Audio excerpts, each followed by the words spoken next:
We're going to take a brief pause from the trial. I had announced earlier that pursuant to a status conference I had with the state and with Teva, that I had ordered the parties to meet with Justice Taylor to act as a settlement master. So I wanted to take that matter up today. I understand that the Governor's Council wants to join us, and I've given him the opportunity to join us telephonically. So I'm going to get him on the phone, and then we'll proceed with the matter.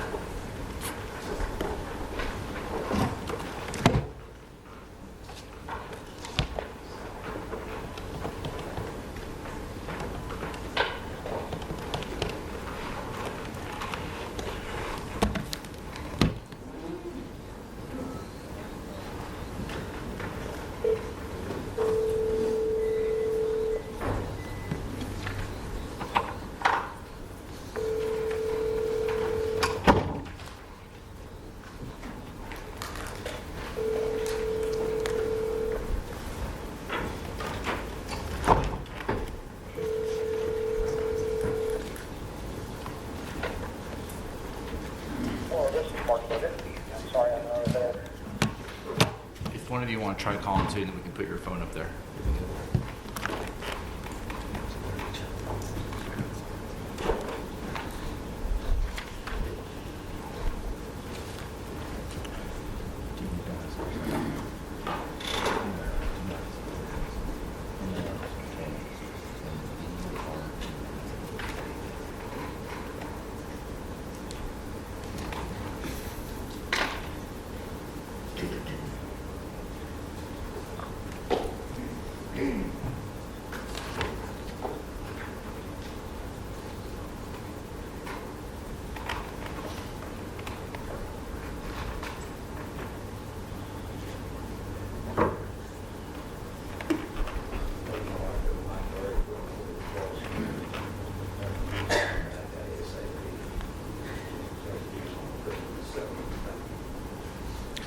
And Mr. Burge, if he calls back, just put him on speaker and we can join him here. We'll go ahead and proceed. Justice Taylor, who is acting as the settlement master, reported to me last Thursday that he had met with all the parties pursuant to my request. He reported that the Governor, the Attorney General, the Senate, and the House had settled all their differences on the matters. Counsel for the Governor, as well as the House and the Senate, and the Attorney General have all confirmed with me the same. I understand that pursuant to this agreement, the Governor and the Legislature are withdrawing their motion to intervene and agreed to the payment structure that's set forth in the new consent judgment and settlement agreement. General Hunter, can you confirm that for me? Yes, Your Honor. As you said, we conferred with the legislative leaders, their attorneys, attorney for the Governor. We reached an agreement. We presented that to Justice Taylor. Was it Thursday or Friday, Judge? Thursday. I think y'all met last Thursday. They read together, Your Honor. Yeah, Thursday morning. Yes. Excellent. And so it's my understanding, as you said, that the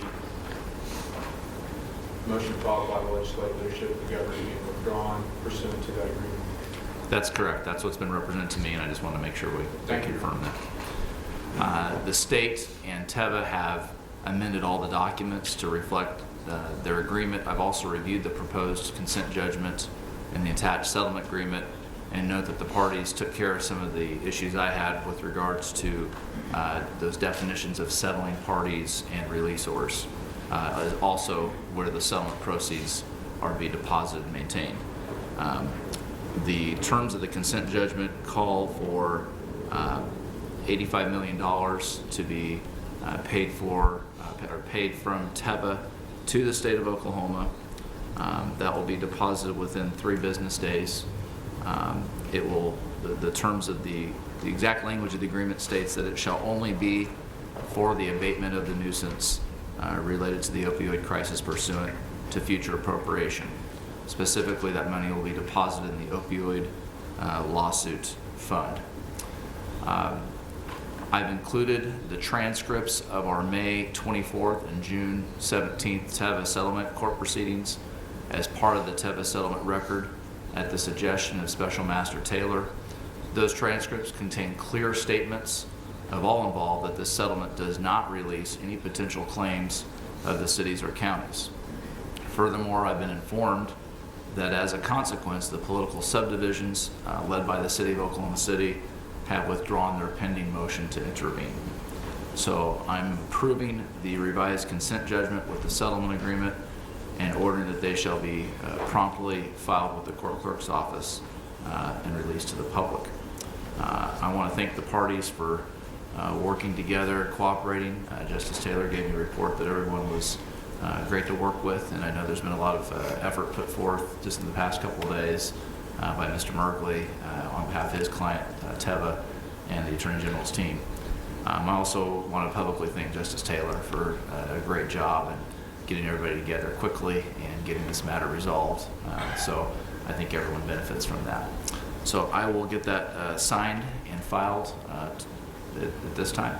Mr. Merkley, did you have any other statements you needed to Yes, Your Honor, just real briefly. Don't want to argue about it now, but I just want to put on the record that I don't know how potential claims of cities and counties is going to be interpreted, but that could be interpreted in a way that we disagree with and we would object to. So I don't want my silence to be any indication that I agree with that statement. Thank you, Mr. Merkley. We'll note that on the record. All right. Anything else on behalf of the Attorney General? Nothing further, Your Honor. Thank you. And if Mr. Burgett does call in and has anything else to add, we'll certainly give him that privilege. Go out and wait from the call, report, if he wants to say anything, Your Honor, I'll step back in. Okay, thank you, thank you.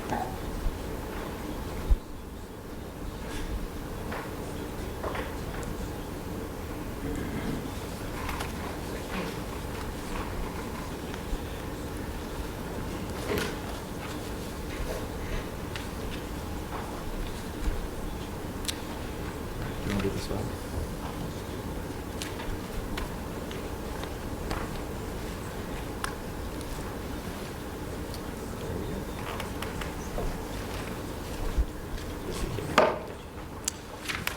All right, let's go ahead and resume with cross-examination of Ms. Hopkins.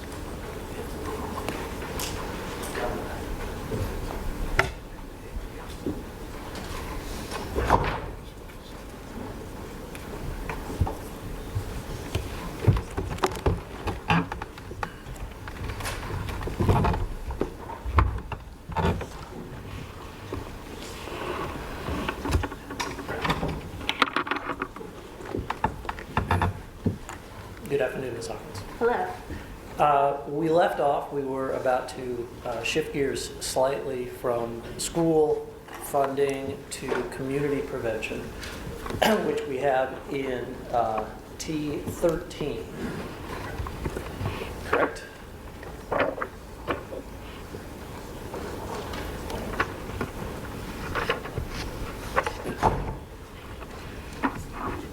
Yes. And what T13 proposes to do is to provide between $315 million and $435.9 million for every Oklahoma county to implement community-based prevention services, correct? Correct. Now, there's already a community mental health center, for example, right here in Norman, isn't there? There are community mental health centers across the state. This is different. And so this, it would not mean that Janssen and Johnson would be paying for the operation of the community health center in Norman, Oklahoma, would it? No, this has nothing to do with community mental health centers in Oklahoma. Now, one thing that the state of Oklahoma does have is SAMHSA block grants for community health services, correct? For substance use and mental health treatment and prevention. Offered through community mental health services, correct? No. Your department has a community mental health services block grant that covers Oklahoma City, correct? I think we're talking about two entirely different things. This particular This particular exhibit is community-based prevention, which is not included in the Community Mental Health Services Block Grant. So that's why I'm asking you the question. So Okay. as an example, your department is receiving, I believe, last year received $6.3 million in community health block grants for the year, right? I don't have the answer to that, I don't know. And your testimony is that was to provide treatment services as opposed to prevention services. The Community Mental Health Services Block Grant is primarily for treatment services. And what you're proposing here would extend beyond the issue of prescription opioids, correct? No. And the communities that care model is not limited to prescription opioids, is it? Communities That Care model is just a model. It's a framework without attention to the subject matter of which substance. So you utilize the Communities That Care model to organize, develop plans, and implement evidence-based strategies dependent on what the subject matter is. And in this case, what we have is a total of $315 million to $435 million devoted to that over 20 to 30 years, correct? No. The first section of the plan is relevant to the Communities That Care model for community-based coalition and prevention work. The second part of this component of the plan is for county health departments and health education. And that's through the, I believe, as it's set out, every single county in the state of Oklahoma, correct? Which are you speaking of? The latter part. So the proposal is for 68 county health departments and then 2 additional health departments for 70. There are 77 counties in Oklahoma. Right, exactly. And that would not be limited to services being provided for members of these communities who receive prescriptions for Janssen opioids, right? The county health department project? Correct. No, they would be limited to abating the opioid crisis. And in fact, none of the funds here, the $315 million to $435 million, are targeted to addressing persons who may have received a prescription for a Janssen opioid, right?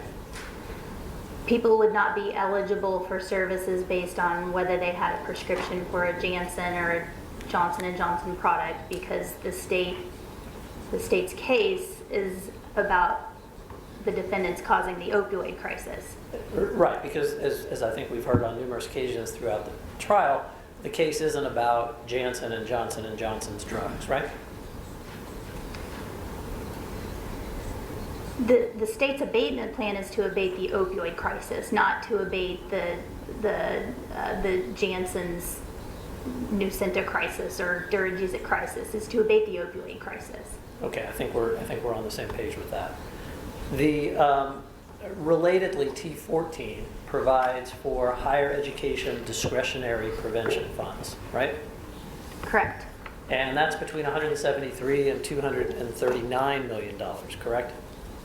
Correct. And while Dr. Croft didn't speak about this particular element specifically, it overlaps to a degree with the things she was focused on, correct?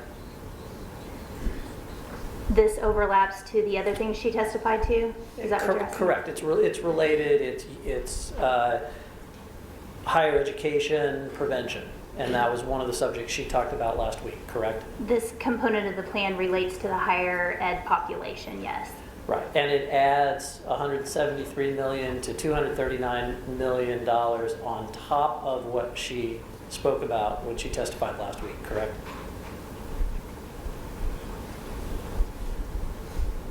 So I'm not sure I'm understanding what you're asking, but this component of the plan is for higher ed discretionary prevention funds, which, if I'm understanding correctly, she did not testify to.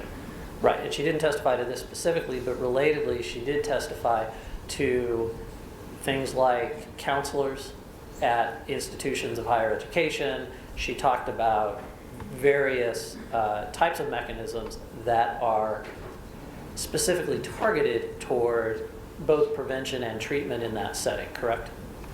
Actually, I think her testimony was more toward treatment, and this is the higher ed prevention section of the plan. Now, she also spoke about having counselors, correct? Yes, And this money would be on top of that, correct? yes, because counselors provide counseling and health educators provide health education services, which are different. And what this would do would be to provide one full-time health education professional for each of the 62 colleges in Oklahoma, is that right? That's correct. And every school gets one person whose job is to use discretionary funds to implement substance abuse prevention services. Fair? Yes, that would be part of their job, yes. Not limited to prescription opioids, though, more broadly geared towards substance abuse prevention, right? Not necessarily, no. Well, what do you mean not necessarily? Would it or not? Well, as we've discussed with K-12 prevention, there are programs that are not aimed exactly toward opioid use prevention, but they prevent opioid use. So this would be addressed to substance abuse prevention more broadly and would include things like, illegal drug use, right? No, illegal drug use, is that what you said? Let's just say marijuana use. So we talked earlier about to the extent that a prevention program has other outcomes is not necessarily controllable. So the prevention services that would be implemented here would be guided toward opioid use prevention. Now, many of the colleges around the state of Oklahoma have existing substance abuse prevention programs, don't they?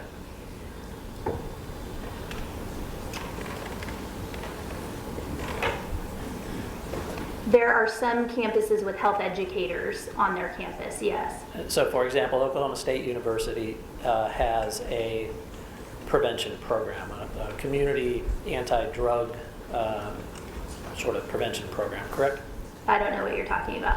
All right. It's not something you looked into as part of the preparation and presentation of this plan? I think what you may be talking about is a prevention group that the Department of Mental Health and Substance Abuse Services funds at OSU, but they provide community service, not campus services. Well, they also provide campus services, correct? If you can, I imagine you may want to show me something demonstrating that, but I'm not sure what you're referring to, so I can't answer. So my question is, did you look at existing programs at places like OSU and OU in assessing the need for the $173 million to $239 million that is set out as this part of the plan? Dr. Croft did. Okay, so whatever she testified to as to the work that she did, you would defer to her on this? Your Honor, I'm going to object because the defendants actually wouldn't let Dr. Croft testify on T14, so she didn't have any testimony on this. Let me see if I can ask it differently.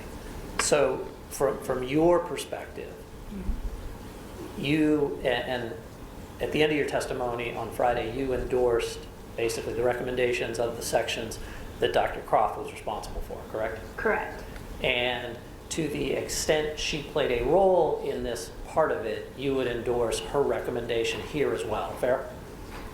I relied on her recommendations to build this component of the plan.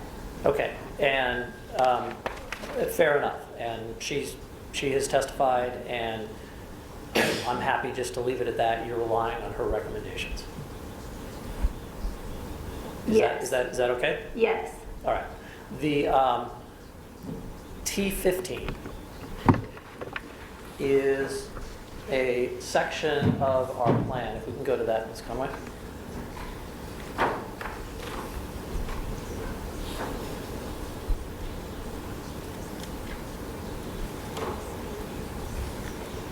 Where I believe the source that is listed for this 187 to 228 $1 million is Saxon, right? Correct. And is it your understanding that that is what was presented and introduced through Renzai Stone's testimony a couple weeks ago? Yes. And so what we see here is that exhibit, that spreadsheet, the single page that he testified to. What we see here? The money here is reflected in that single page that Mr. Stone testified to, correct? Yes. All right, and his work shows up in another section of the plan as well, section M6, correct?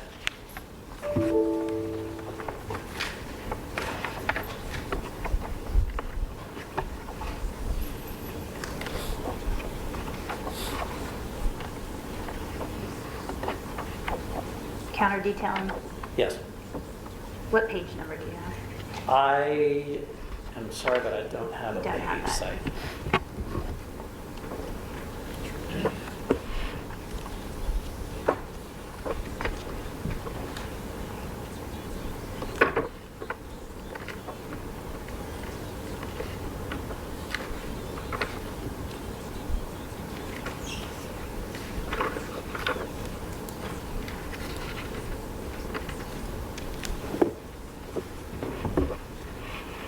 Okay, I'm not finding it. One moment.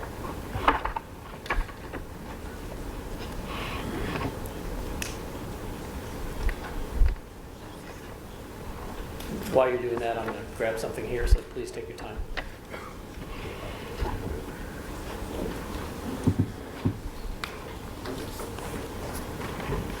Are you there? Yes.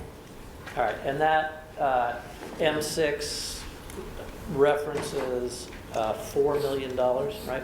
Correct. And that $4 million is the counter detailing number from Mr. Stone's plan, correct? Yes.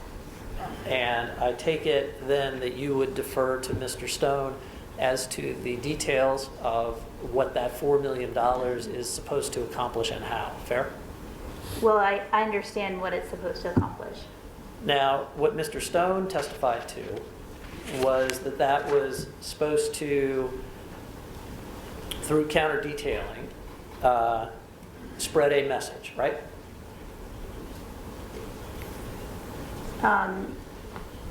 Yes. And that, and he testified to what that message is, right? Correct. And he was questioned on how it was that his plan was going to basically promote that message through counter detailing as well as the other aspects of his plan, right? Yes. And is his understanding of what his plan is supposed to accomplish consistent with your understanding of what his plan is supposed to accomplish?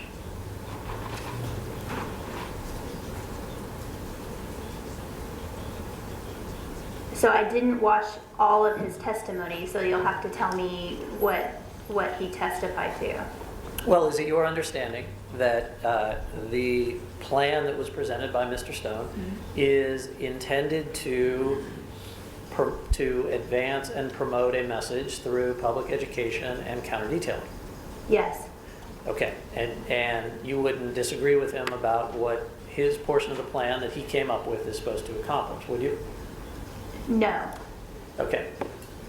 I just want to be sure we understand that, so that to the extent the court is considering this aspect of the plan, is it fair that the court can, while the court will rely on whatever it wants to, as to this aspect, is it fair that we can look to Mr. Stone's testimony for the explanation of what this is supposed to do? I believe so, yes. Okay, thank you. So let's talk about two sections of the treatment portion of the plan that are somewhat related, and that is T4 and T9.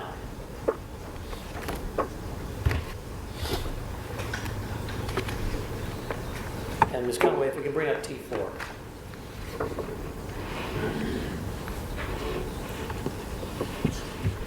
T4 is public medication disposal, correct? Correct.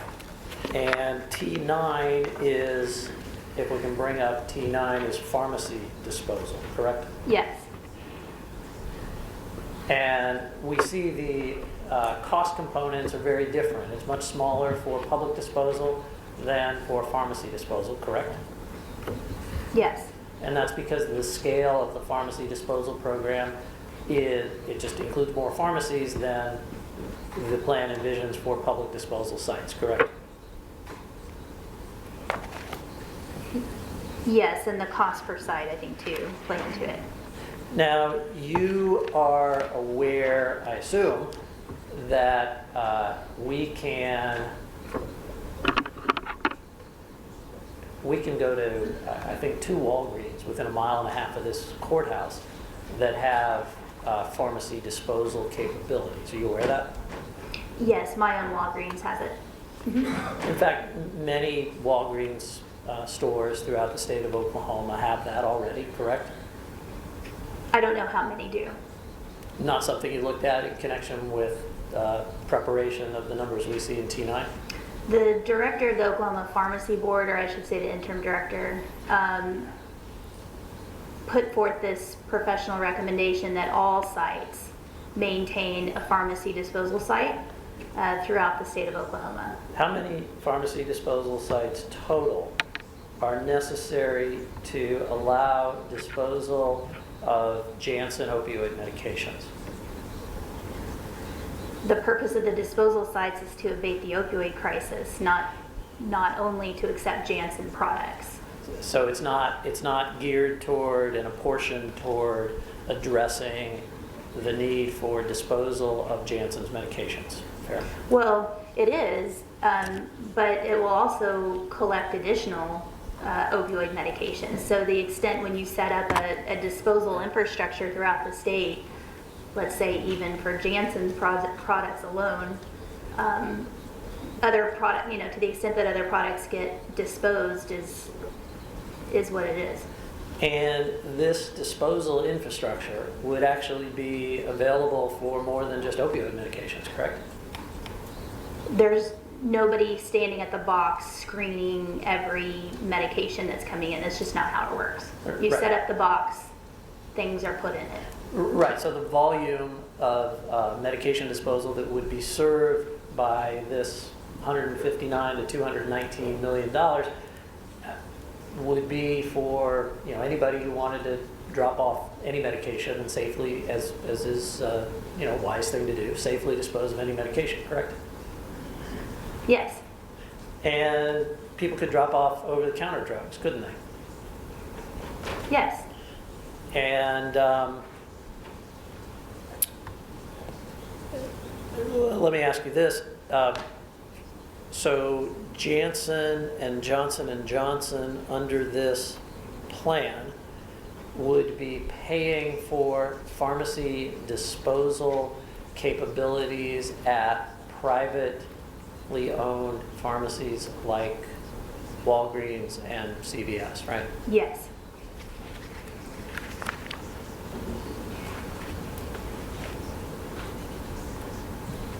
Do you know who Mark Woodward is? Yes. The OBN spokesperson? Did And you- legislative liaison. Did you review the testimony he offered in this case? No. Do you know how many medications OBN has collected since 2011 as part of its Safe Trips for Scripts medication disposal program? A lot. And does the plan envision that Janssen and Johnson going forward would fund that initiative and do so under the pharmacy take-back portion of this plan? Yes, for the next 30 years. All right. You separately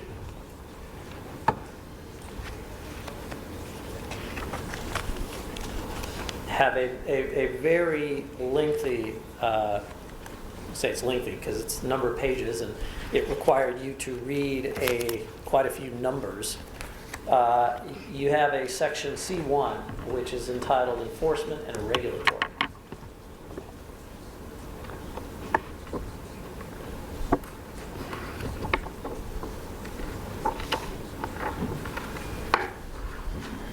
Yes. And this is funding for investigatory and regulatory actions related to the opioid crisis, right? Yes. It considers and contemplates increasing staffing levels at several Oklahoma state boards and agencies, correct? Yes, it does. For example, 3 investigators for the Oklahoma Board of Medical Licensure and Supervision, right?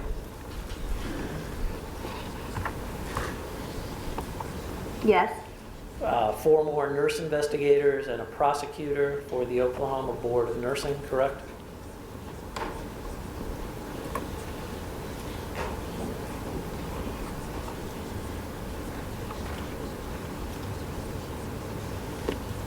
yes, 5 investigators for the Oklahoma Dentistry Board, yes, and various others, right? correct. Did you look at the budget requests submitted on behalf of each of these boards and agencies for 2019? No, Which of them sought to add personnel in numbers equal to what is set out in this plan? I don't know. So you then, I take it, don't know, first of all, whether there were any such requests made of the state legislature, correct? I don't know. Or if they were made, you don't know what the legislature said about those requests, correct? I do not. But you do know that the legislature put $200 million in a rainy day fund when it passed the most recent budget, correct? Your Honor, I'm going to make the same objection with respect to questions about what the legislature has decided to do with funds.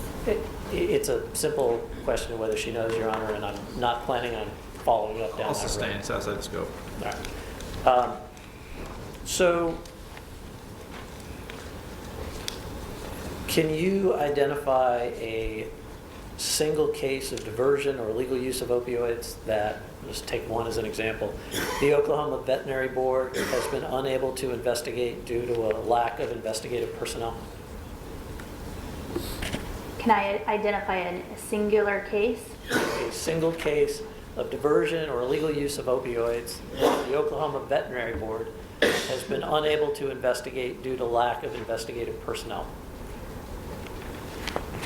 I don't work at the Department of, the Board of Veterinary Medicine, but I can tell you in meeting with these licensure boards and agencies that they all reported that they are burdened by the opioid crisis and their ability to investigate all of the cases that they have. You understand that Janssen has never promoted any of its medications to veterinarians, don't you? I don't know that, but it wouldn't matter in this case because this component of the abatement plan is to abate the opioid crisis. And it's not directed to, in this case, whether Janssen promoted to veterinarians or not, correct? It's not specific to Janssen's products, no. And it's a request that's being made to add personnel to that board, irrespective of the fact that Janssen never promoted any of its opioid medications to veterinarians, right? I think I already answered that. This component of the plan was put forth as a strategy to abate the opioid crisis, and the state's case is regarding the role of Janssen and Johnson & Johnson in causing an opioid crisis in Oklahoma. And in connection with that, you're proposing to add investigators and personnel to the veterinary board, right? Correct. For 20 to 30 years, right? Yes. To the tune of $183 to $251.3 million, correct? Yes. And would the answer be the same with respect to any of the boards or agencies that are listed in C1? That this is not tied to Janssen or Janssen's drugs, but it is addressing more broadly opioids. It's abating the opioid crisis. And so the answer to my question is that, and I'm trying to short circuit this so we don't need to go through all of them one by one, but if I asked you the same question for every single one, would your answer be the same?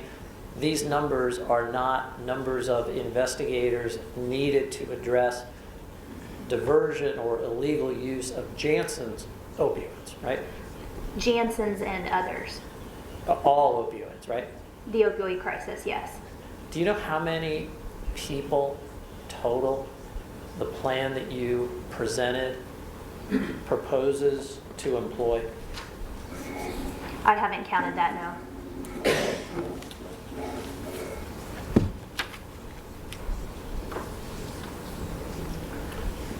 We counted it up and put it in a demonstrative exhibit that I'd like to show, and Ms. Baldwin, I have copies for you. If I may approach, Your Honor. Yes.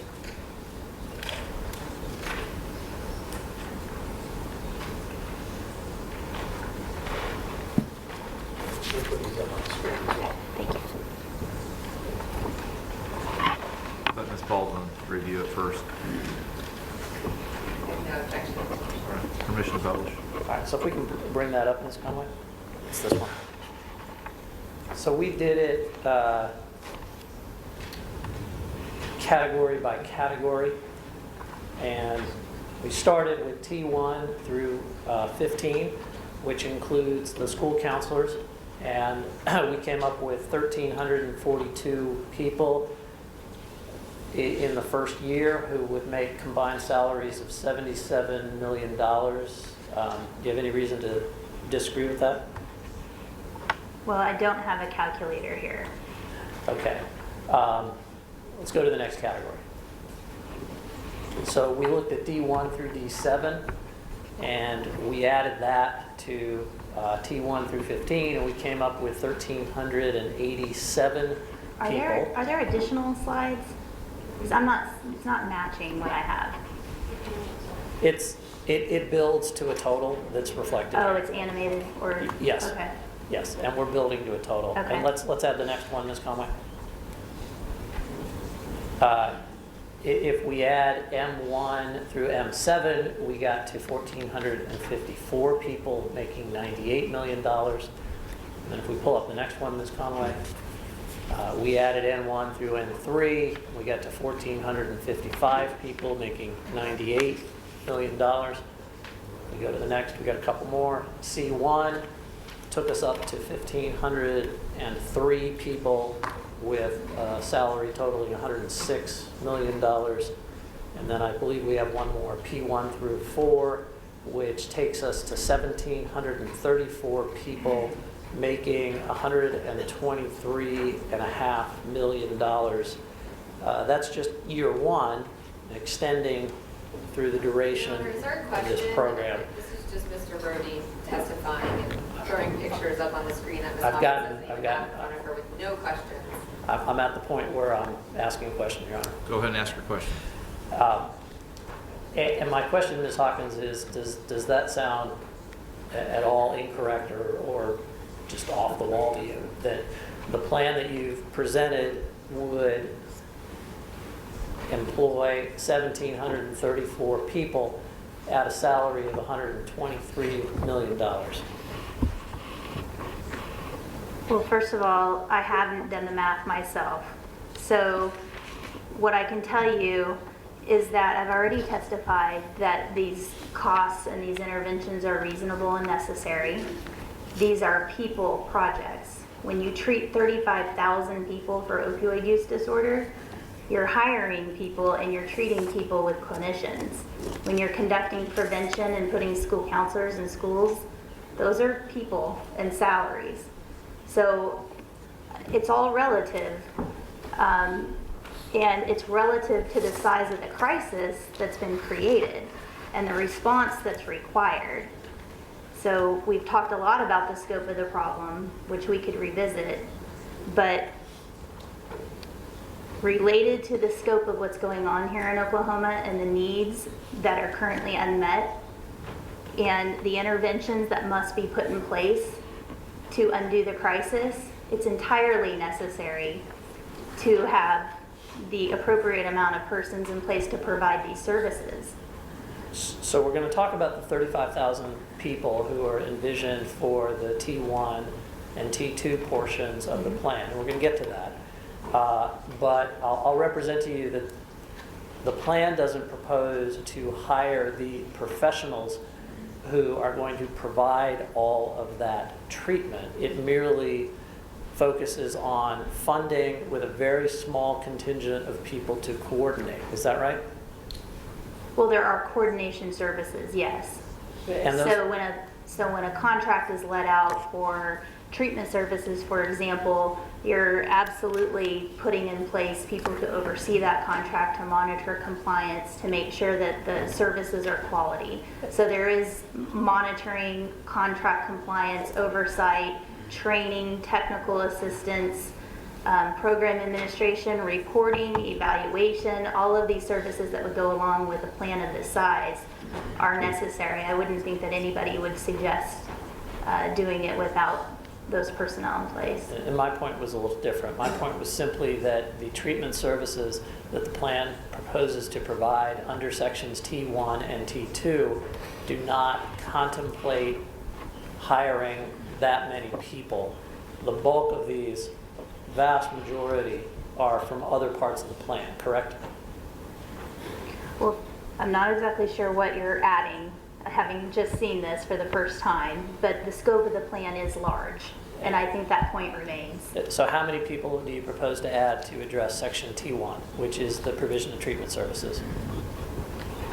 It's the very first part of what's presented in the room report 4734. Yeah, I know where T1 is. So I'm not understanding your question.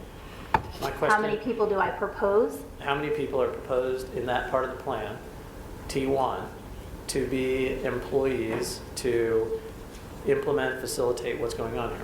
There's an entire other section about implementation and monitoring of services under the plan. I'm just focused on T1 and not D3, which is the separate section.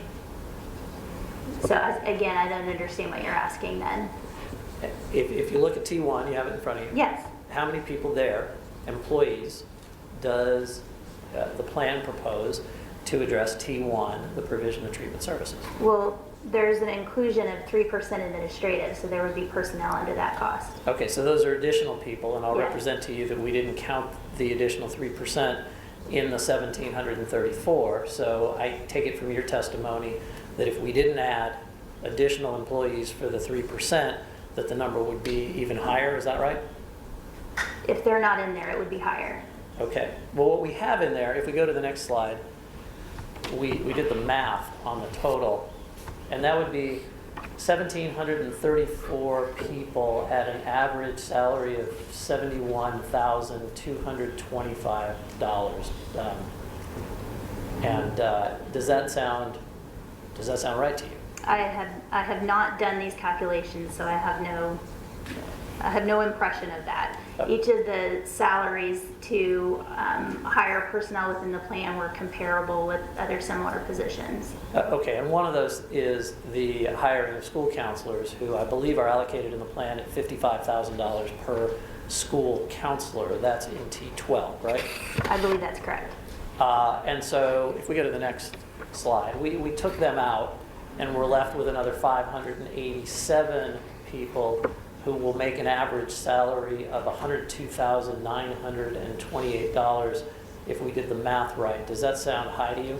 And the salary plus benefits, these benefits were included in the personnel costs. The question was, does that sound high to So you? I think the benefits rate used throughout was close to 50% in each of these. And I don't have an impression of what it sounds like, because this is the first time I'm seeing it. Do you know that most state agencies in Oklahoma have a statutory cap on the number of employees they can have?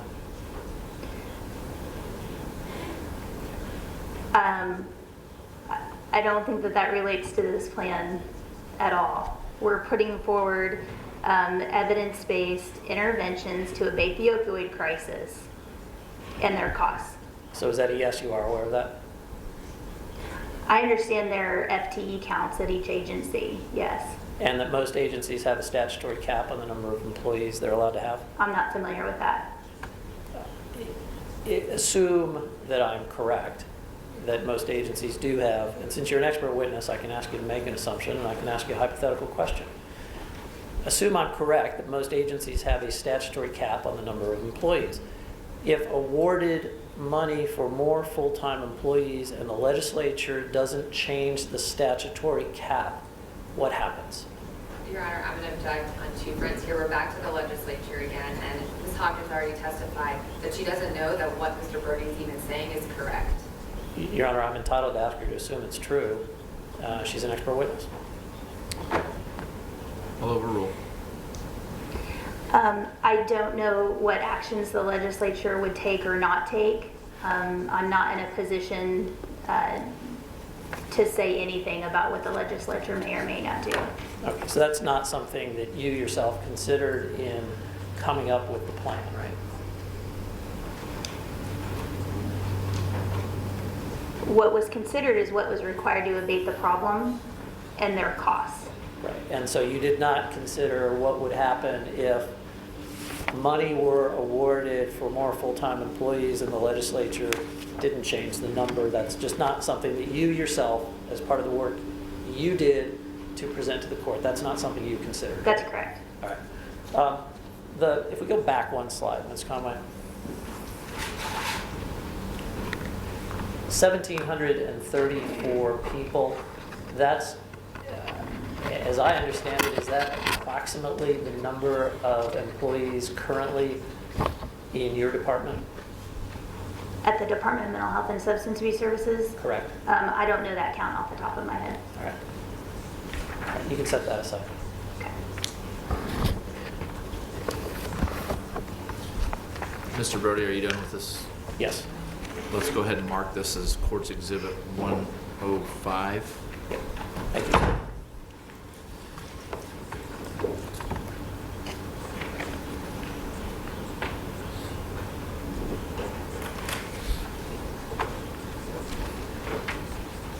All right, let's take a look at section P1 of your plan, if we can.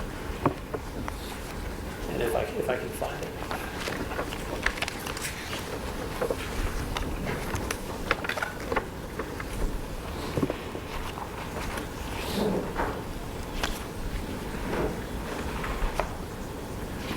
And P1 is for naloxone distribution and education, correct? Correct. Give me a second here.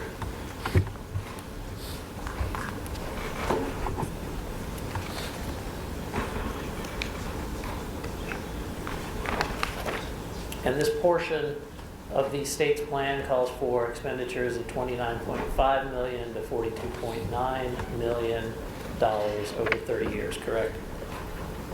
Correct. There is a line item that asks for $675,000 to access naloxone kits, right?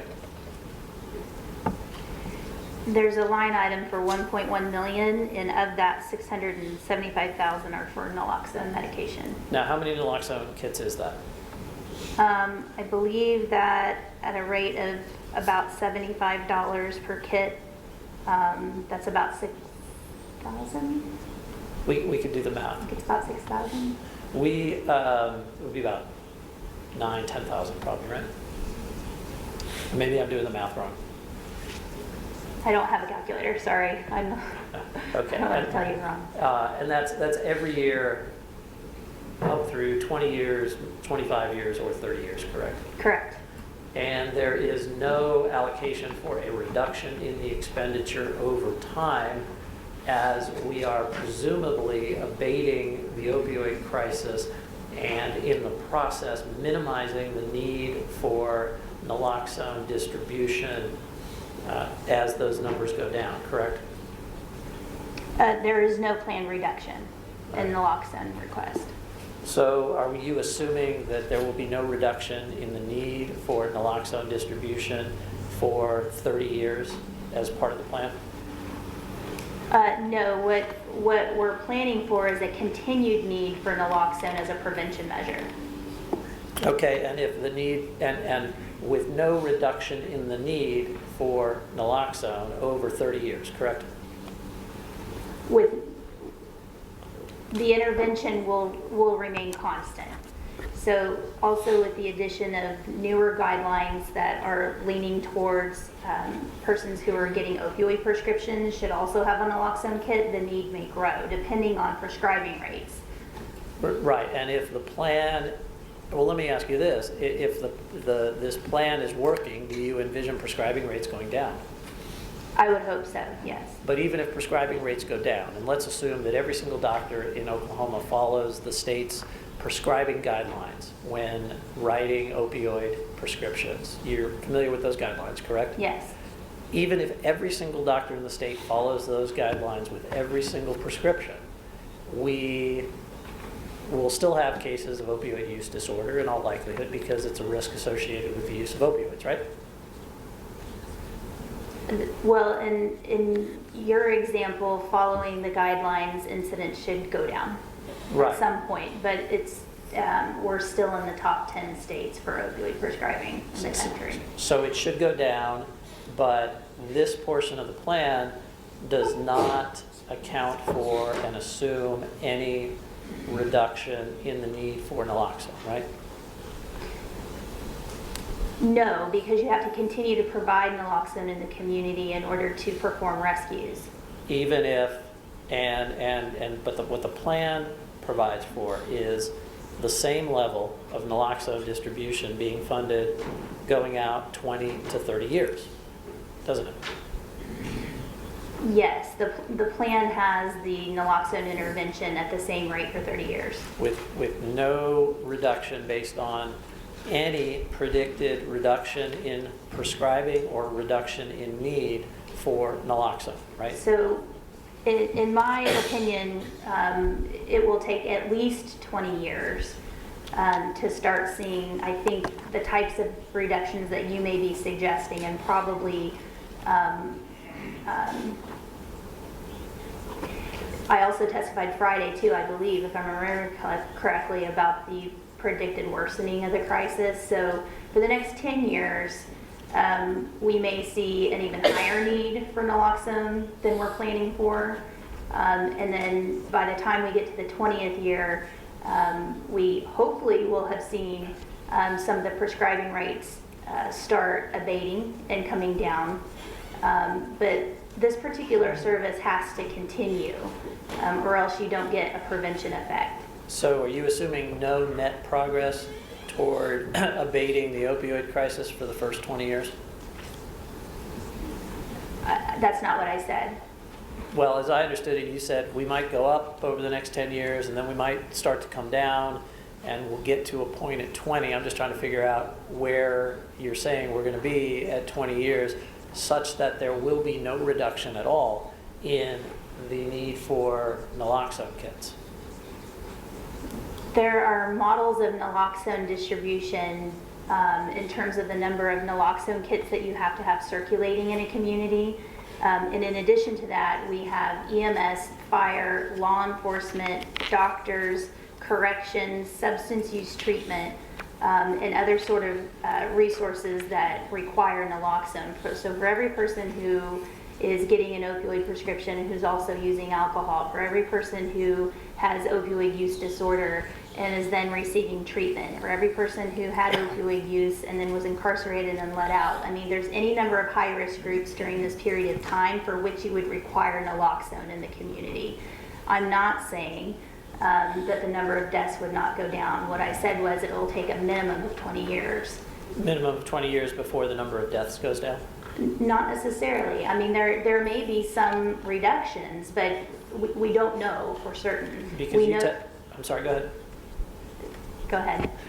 Because I thought you testified that we've seen a 43% reduction in opioid overdose deaths since 2013 alone. From prescription opioids, and then I additionally said that there are predictions that the opioid crisis may worsen over the next 10 years.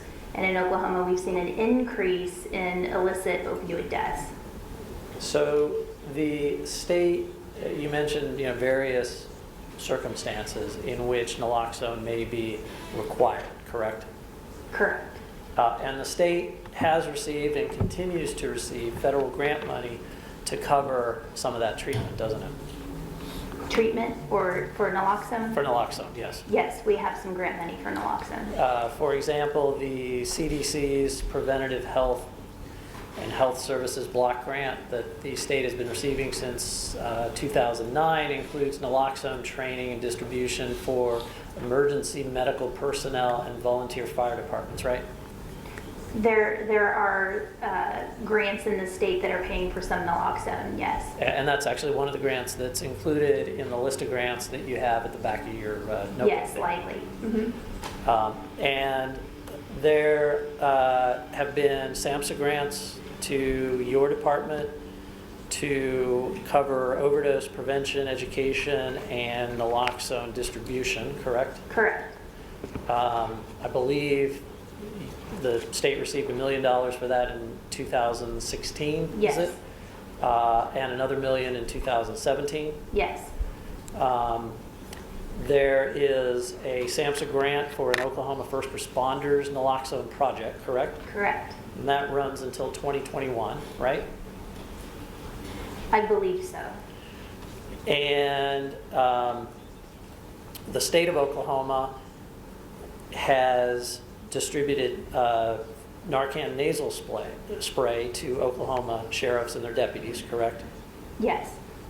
And the Oklahoma State Department of Health provides naloxone medication and education to state agencies, right? The State Department of Health provides naloxone to state agencies.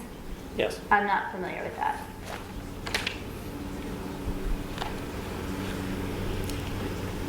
One of the things that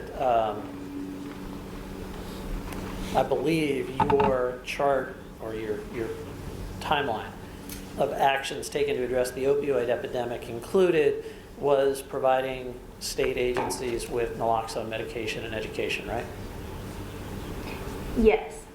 And so my question is, those services that are being provided, is the assumption here that Janssen & Johnson & Johnson will pay for that naloxone distribution and education on a going forward basis if this plan is implemented?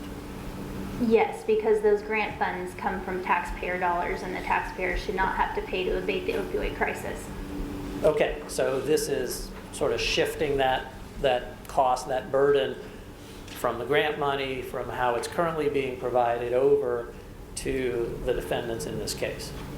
I can't speak to what would happen with the grant funding, but yes, Johnson & Johnson and Janssen would be responsible for the costs in this plan. All right, and this numbers here, the 29.5 million, the 36.3 million, the 42.9 million, those are not amounts necessary for naloxone kits to address people who receive Janssen medications, Janssen opioids, right? For people who receive Janssen medications and other opioids. So it includes, for example, naloxone use for patients who received prescriptions for any opioids, right? Yes. Even including medically necessary prescriptions written by doctors fully informed and aware of the risks and benefits of the drug that they were prescribing, correct? I don't imagine that a rescuer is going to investigate that before they administer the Narcan. And so what the plan provides for is Janssen & Johnson & Johnson to pay for naloxone that may be needed for a patient who received a medically necessary prescription from a doctor fully informed of the risks and benefits of the medication, correct? Potentially, yes. And it includes naloxone use for patients who receive prescriptions from doctors who were never exposed to a communication from Janssen or Johnson & Johnson, correct?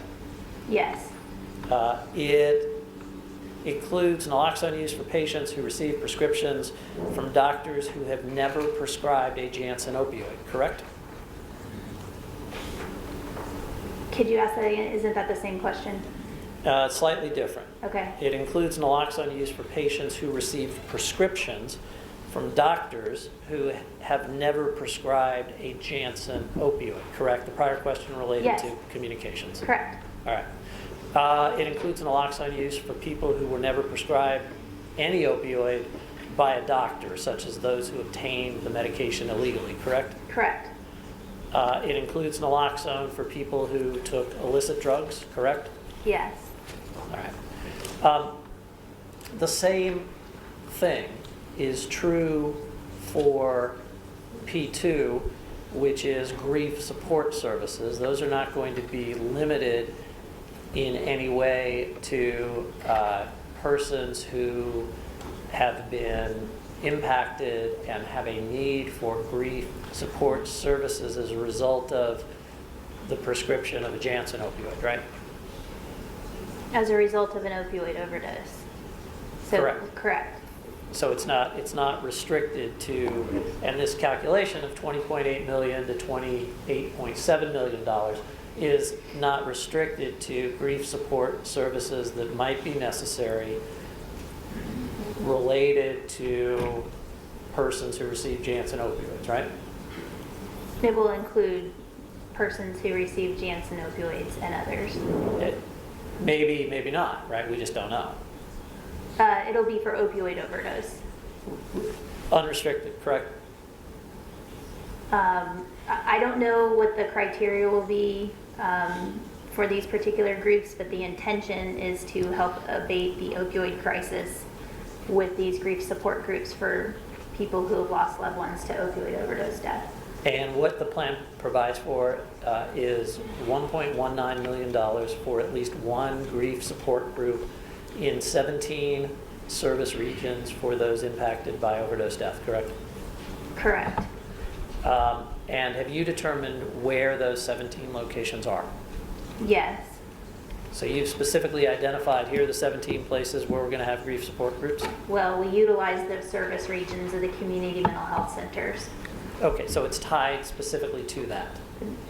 That is the proposal. How many of those community mental health centers already provide grief support services? I don't know. I'm not sure that many do. So as far as you know, some may not? As far as I know, I do not know.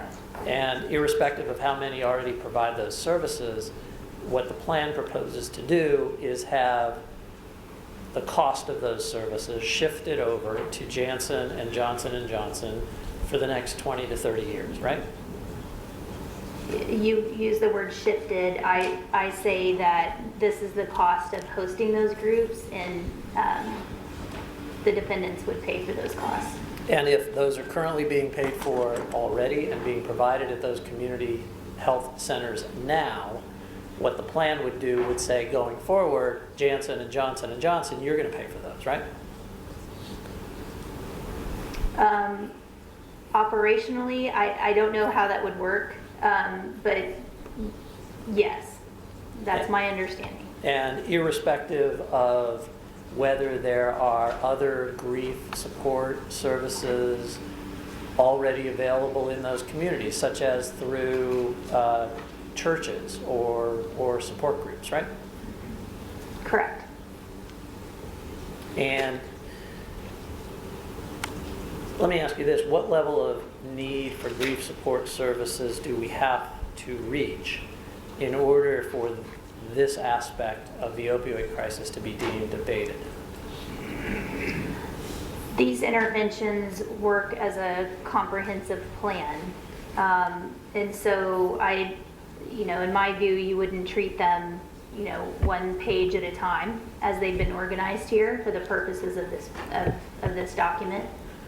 So the cost's never going to, it's never going to go down through the duration of the plan. No, because people are bereaved for their life.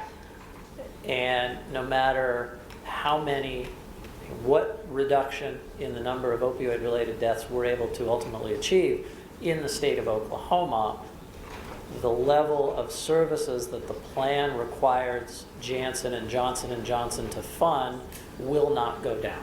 5,000 people have died since 2007. They have loved ones who need these services for the next 30 years.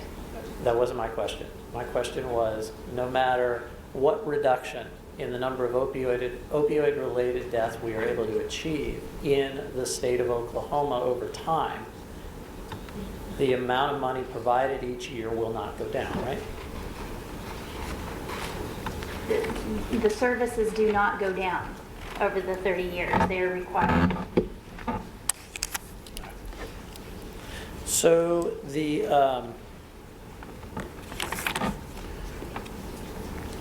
last section we have in, by the way, did I ask you, and if I did already, I apologize.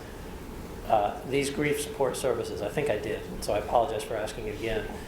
But these grief support services would not be limited to persons who need grief support services as a result of death related to a Janssen or Johnson & Johnson opioid medication, Janssen opioid medication, would they? No. All right. And you have not undertaken any effort to determine the extent of need for grief support services related to persons who may have taken a Janssen opioid, have you? A Janssen opioid and other opioids, yes, there's a need.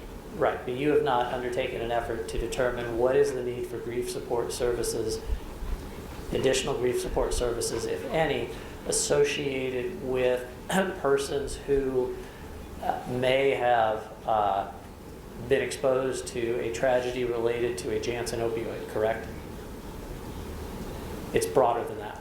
Yes, it's for opioid overdose death. All right, so the Janssen specific focus is not an analysis that has been undertaken in coming up with the numbers in this plan, correct? We would have not done that. All right.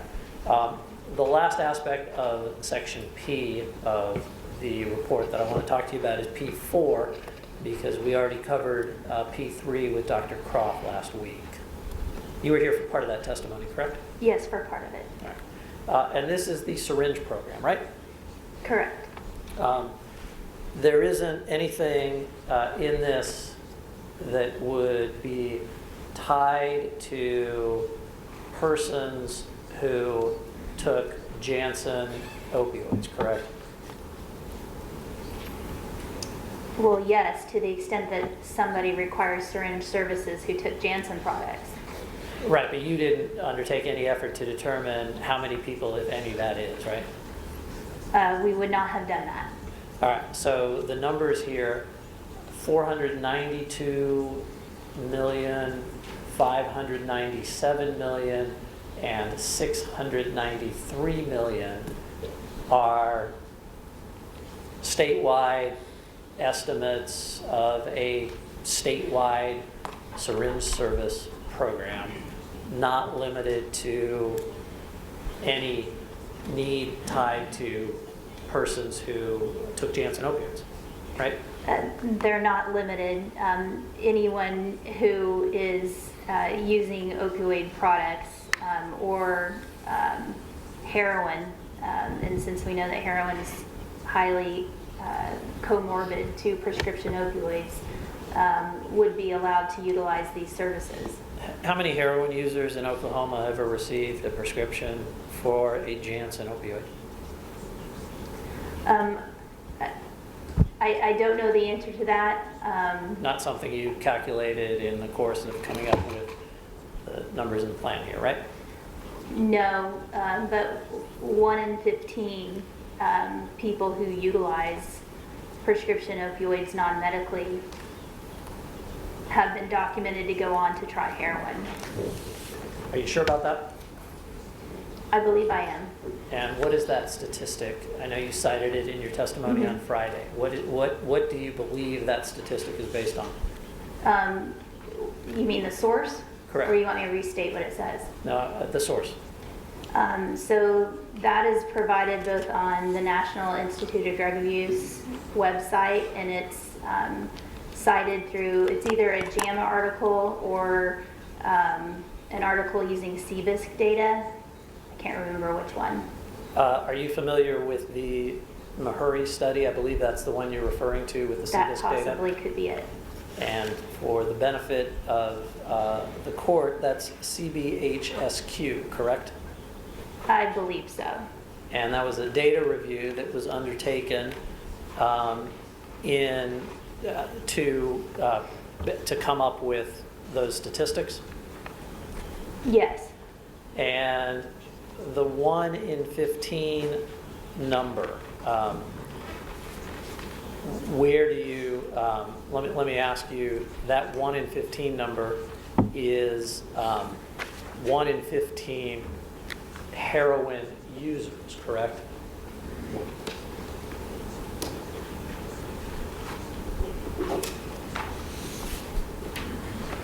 I believe it's 1 in 15 who use prescription opioids non-medically go on to use heroin. Now, you know what non-medical use is, correct? Yes, I believe, generally speaking, when that data is collected, it's regarding using outside the scope of a prescription. Exactly, and so it is non-medical use of an opioid, not use of an opioid for that statistic prescribed by a doctor, correct? Oh, so are you suggesting that people who receive prescription opioids do not have any relationship to future use of heroin? I'm asking you about the study that is the source for that statistic that you cited. Right, so non-medically can also mean even if it's prescribed to them, that they may be using more. And they may be taking it not as prescribed, correct? Due to their addiction. Due to any number of reasons, right? This is also the same study cited by Dr. Fong, which is one of your experts. And that's true. And I believe that the Meharry study, obviously, is something that is going to speak for itself, right? You would agree that we can look at the study, we can look at the 1 in 15 figure, and we can determine exactly what the data shows about non-medical use versus appropriate use of an opioid as prescribed, right? That is not the only study that cites this relationship to heroin. I'm not asking you about studies that cite relationships to heroin. I'm asking you about the specific data analysis that underlies the 1 in 15 figure that you cited in your testimony on Friday and again today. Well, you know, you could talk to Dr. Fong about that too. There are other studies that suggest the same relationship. And it's a relationship of non-medical use of prescription opioids to initiation of heroin use, correct? They are highly comorbid, yes. All right. And I think that with that, and I think we're on the same page there, the relationship of non-medical use of prescription opioids to initiation of heroin use is the study that you have cited in your testimony, right? Yes, I cited that study. All right, coming back to the Syringe program, which you have priced at $492 to $693 million. You with me? Yes. For purposes of the plan, I believe this is designed to reduce transmission of bloodborne pathogens among persons who inject drugs by providing access to sterile injecting equipment, correct? Among other things. Among other things. As well as substance abuse disorder treatment referral and screening for infectious disease, correct? Among other things, yes. For purposes of the plan, what level of reduction in transmission of bloodborne pathogens among persons who inject drugs do we need to see to say that this aspect of the opioid crisis in Oklahoma has been abated? As I testified earlier, it would be pre-1996 levels. So what is that level? What was the level of transmission of bloodborne pathogens among persons who inject drugs before 1996 in the state of Oklahoma? I don't have that with me. Not something you looked at in coming up with this 20 to 30-year plan? I relied upon the professionals at the Oklahoma State Department of Health to guide on this particular component of the abatement plan. And I don't have those figures here, they do. And did they give you any analysis for purposes of the plan of the level of transmission of bloodborne pathogens among persons who inject drugs in 1996? In 1996, no, but in current year, yes. And Oklahoma is number 1 and number 2 in hepatitis C prevalence and death.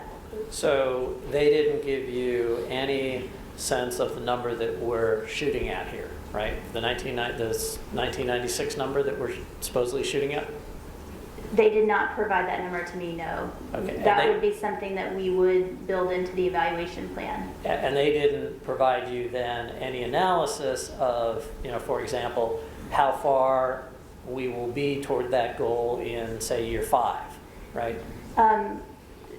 They did in recommending this component of the plan, and we confirmed by looking at the research that this particular aspect of the crisis could abate with these services. My question was a little different than that, Ms. Hawkins. They didn't provide you with any analysis of, let's put it this way, the pace at which we will arrive at whatever that goal number is. And again, we don't know what the goal number is, but there's no analysis that, okay, we're going to start here in year 1, here's where we're going to be in year 5, here's where we're going to be in year 10, here's where we're going to be in year 20.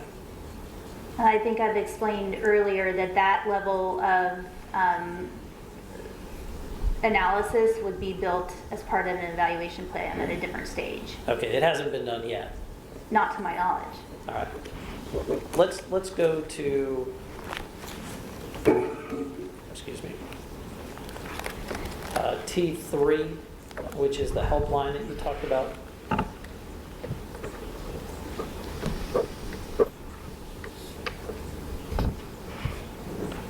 You there? So this is the substance abuse prevention helpline that you talked about setting up, and based on the amount of money that is spent on the state's tobacco helpline as a model for that, correct? Yes, we looked at that as a model for this. And they produce an annual report that lists the amount that is allocated toward that, correct? Correct. And that for 2018, that was $4 million, right? For the last 2 years, one was over 4 million and one was under 4 million, and we met at a midpoint in estimating costs. And if this were established, it would not, there wouldn't be any sort of screening process under which somebody who called this number would be, denied service. It wouldn't be, well, are you calling about an opioid? Somebody says, I'm calling about methamphetamines. You wouldn't hang up on them, would you? I hope not. And so the plan as envisioned includes in that $69 to $96 million the capacity to handle those calls, right? When you build a support helpline like this, you're paying for the cost of the infrastructure, including the personnel and the training. Like with the tobacco quit line, there are tiered services that are provided. The lowest level tier could look like something like some brief education or a referral, which could be a very brief encounter. Is there a vision that somebody who's calling for another matter would receive top tier services throughout this helpline? No. The purpose of this helpline is to abate the opioid crisis. To the extent that we build this helpline and others call and ask for services and we're able to provide them with the service, then that's what I would imagine we would do. But I also don't have an operations plan for this helpline yet, because we don't know the scope of what this plan will be. So you don't know, for example, how many people will be employed to answer the helpline phones, right? Well, based off of, I think it's about 30,000 calls a year to the tobacco quit line. We looked at that in comparison to the prevalence of OUD and made our most reasonable estimate about what that could look like in Oklahoma as an opioid service. Now, there are many more people who smoke cigarettes in Oklahoma than who suffer from opioid use disorder, correct? I believe so. I believe the prevalence for tobacco use is higher, yes. I mean, you've estimated, for purposes of your plan, the prevalence of opioid use disorder at 35,000, I believe, needing treatment, correct? On the low end, yes. And the smoking rate nationally, I believe, hovers right around 20%, correct? I don't know that figure as I sit here. Okay, it's, it fluctuates, but we can agree that 20% of adults in Oklahoma is a lot more than 35,000 people, correct? Well, don't forget about the number of people who may call for support for a family member. So for every one person who may be at risk or has mild, moderate, severe opioid use disorder, there may be a family member or up to 2, 4, 6 of them who call for support. There may be school teachers or other people who call for information about referrals, counselors, to be able to get up-to-date information. There could be any number of callers that are not directly tied to only the people with the disorder.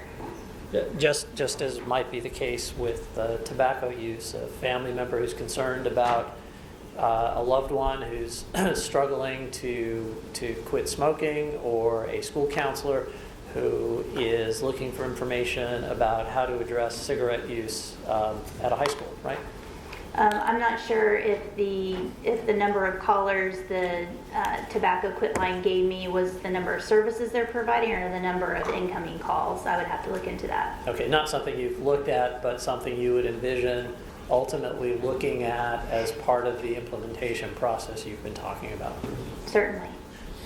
And it would be then that we would know, okay, what do we really need here in terms of training, people answering the phones, and level of services that we're going to be providing through this line, right?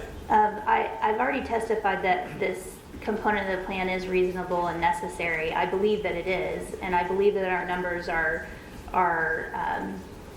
with some certainty that they're reasonable, and that we have put forth effort to contemplate that. You know that SAMHSA has a national 24/7 helpline, correct? Yes, I do. It's already available to Oklahomans, right? Yes. There are similar helplines offered at the county level in some Oklahoma counties, correct? What are those? Oh, such as, for example, the Oklahoma City County Health Department has a crisis intervention center, a reach out hotline, a safe line, correct? That would be the Department of Mental Health and Substance Abuse Services, not the Oklahoma County Health Department. These services are different that you're explaining. Okay, so and this- the SAMHSA service is different. So this is not intended to replace those services, it's intended to supplement them, correct? It is not my understanding that this would replace those. All right, so this would be a new substance abuse helpline, hotline, that would be in addition to the services that are already provided. That is my understanding, yes. And this service is contemplated to exist at the same level for 20, 25, or 30 years, correct? Correct. Without any reduction in the annual cost, right? Correct. In fact, it increases every year by the assumed rate of inflation, right? Which would mean it stays level. Right. And Yes. so even if over time we are reducing the prevalence of OUD, opioid use disorder, in Oklahoma, the plan does not provide for any reduction in the level of service provided by the helpline, does it? People with OUD have it forever. In addition to that, we've talked, and you've heard testimony from many people about the intergenerational impact of opioid use disorder, and the associated consequences other than death and OUD for the opioid crisis. There was no, so I guess that's no, even with reduction in the prevalence of opioid use disorder in Oklahoma, the plan does not envision any reduction in the amount of money that would be devoted to this addiction and mental health helpline, correct? There's not a plan to reduce OUD services. Okay, and numbers here, the 69.8 to 96.6 million dollars, those were not calculated based on an assessment of the capacity required to address addiction or mental health in individual Oklahomans who have received Janssen opioids, right? Yes, it would be for people who receive Janssen opioids and others. So my question was a little different. There was no effort to figure out how much money would we need to staff a helpline with the capacity to serve persons who had received prescriptions for Janssen opioids specifically, right? Right, we would not do that. Okay. We talked about T4. T5 is a section called technical assistance,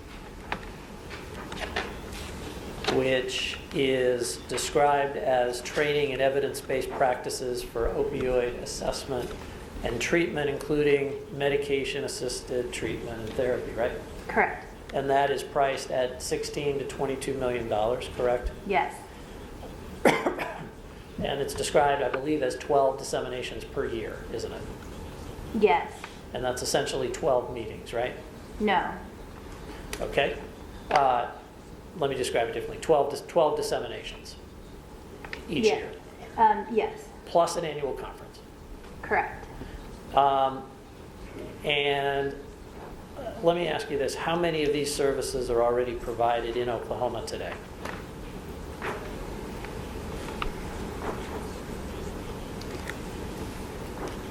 Well, as I stated on Friday, the Department of Mental Health and Substance Abuse Services does conduct training and disseminations of evidence-based practices to the behavioral health workforce. Some of those are related to opioids. Those are paid for, my understanding is through federal grants.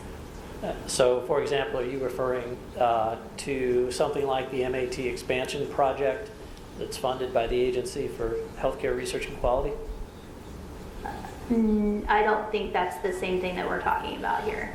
Okay, so you are excluding from the services here the services that are provided by that 3-year, $12 million grant. No, I'm saying what you're describing that grant does is not necessarily what that grant does.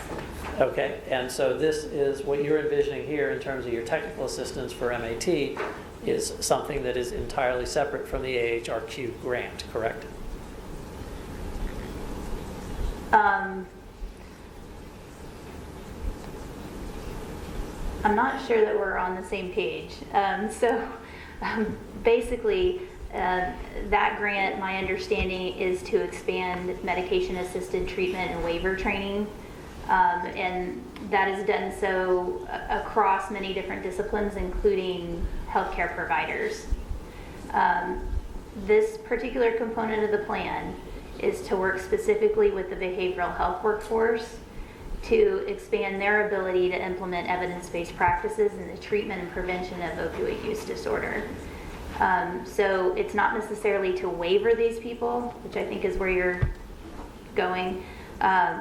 This is about teaching, for example, opioid use disorder, clinical protocols with pregnant women, utilizing housing and employment services as a recovery support for people with OUD. There's any number of different applications in the behavioral health workforce that are necessary. And this is not specific to any need tied to using MAT with persons who may have taken a Janssen opioid medication, correct? It's broader.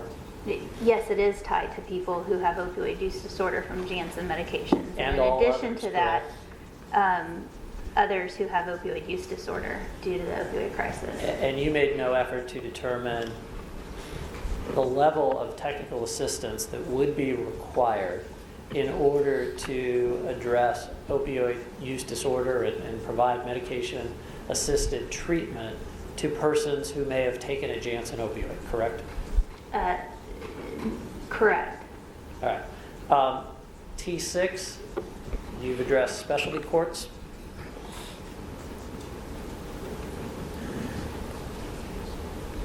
And this is an allocation for family drug courts at $270 million to $374 million per year, correct? Correct.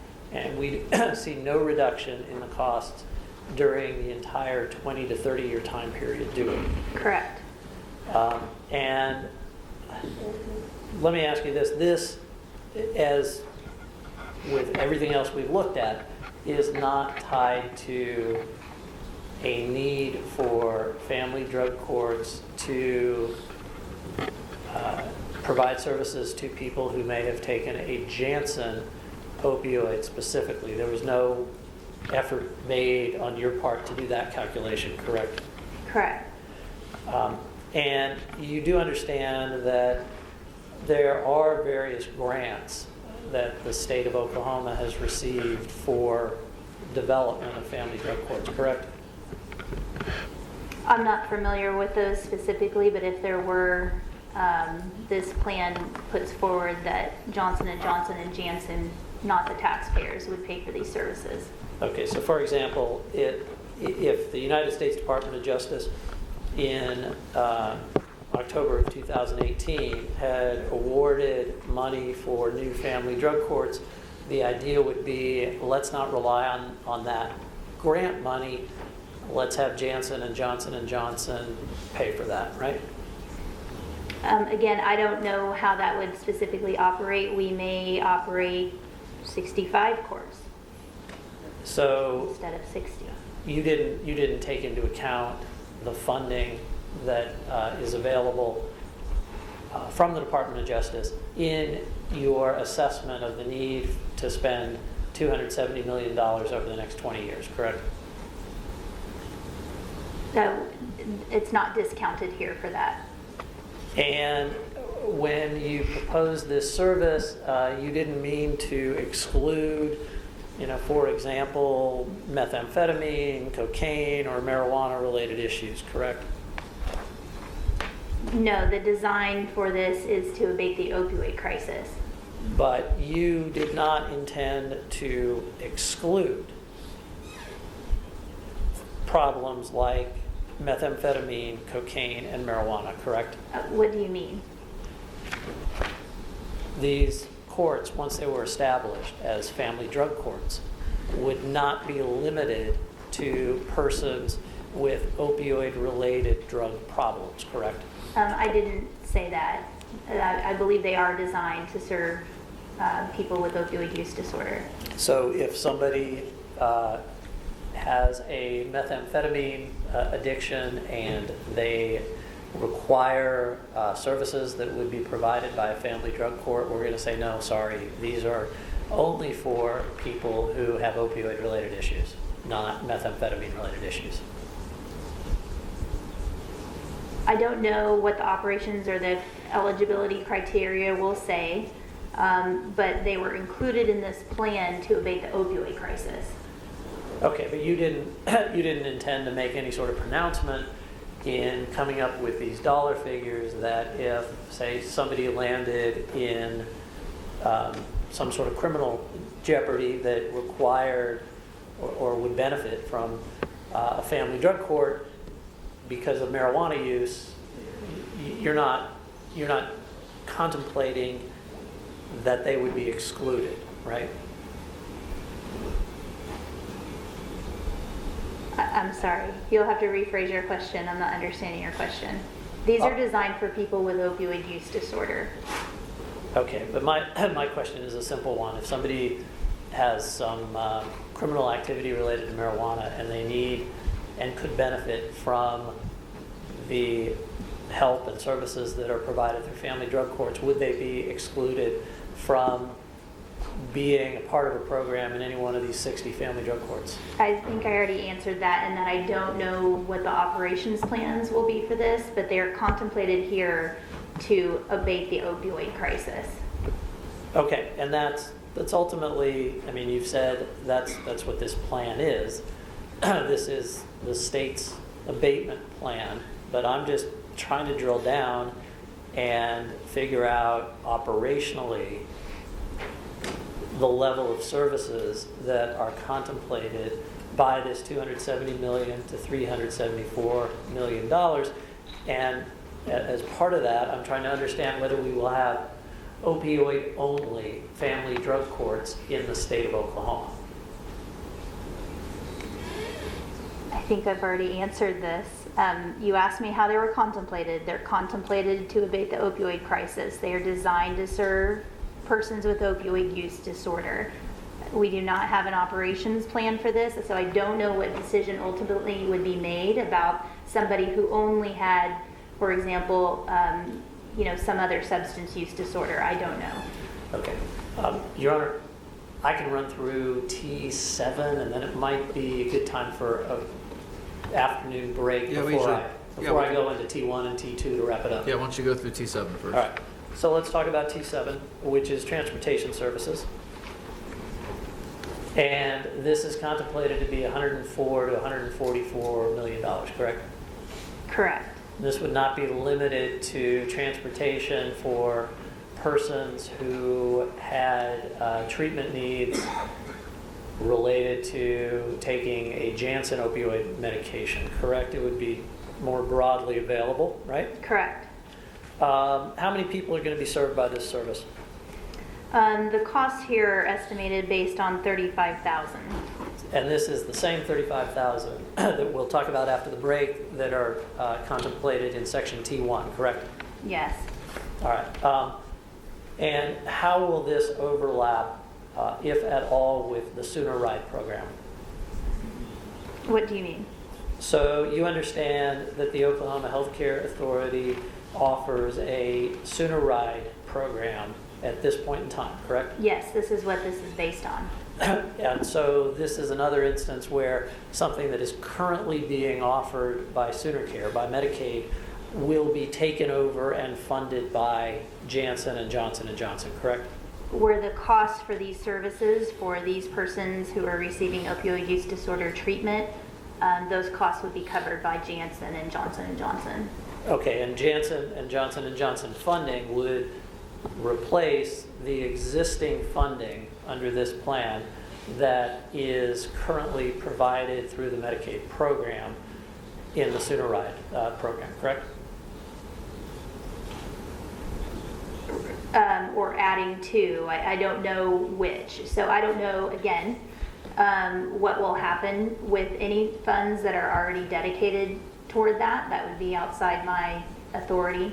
But the costs for these services are listed here, and the defendants would be responsible for them. And the costs that are listed here are based on the costs that are currently borne by the Medicaid program in connection with Sooner Ride, correct? And taxpayers, yes, taxpayer money. It's the Medicaid money, right? Right.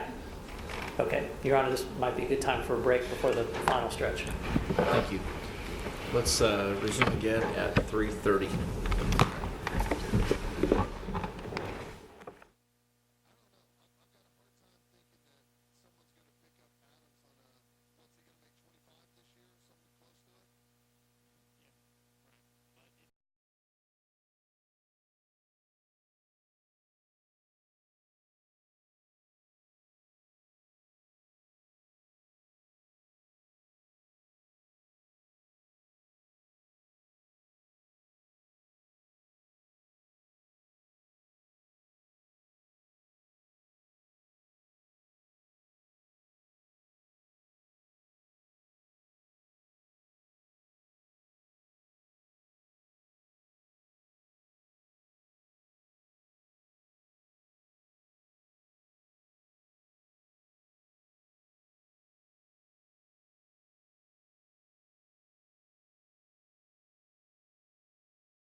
brought that up. Forgot to say that. Ms. Hawkins, you're invited to sit back on the witness stand and continue the cross-examination.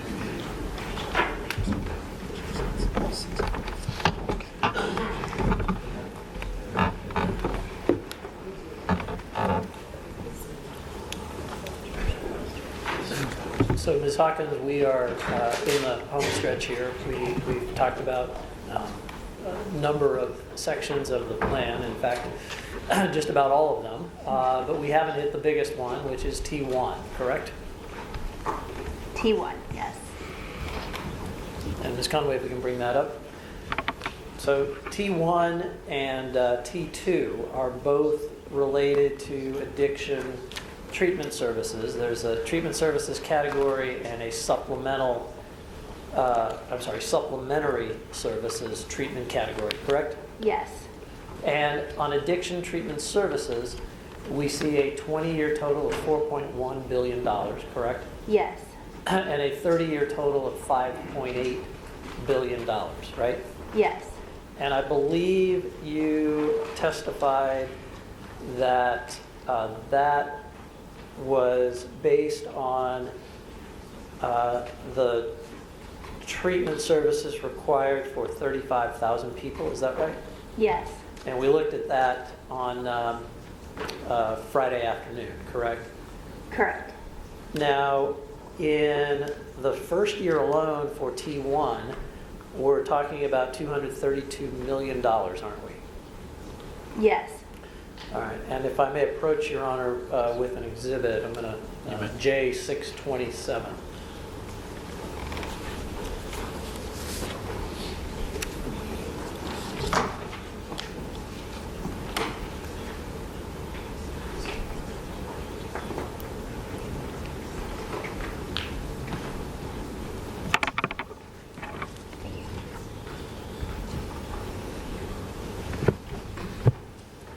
And Ms. Hawkins, I've handed you the Department of Mental Health and Substance Abuse Services fiscal year 2020 budget presentation, correct?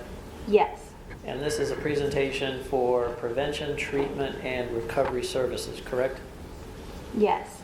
And Your Honor, we would offer J627 into evidence. No objection.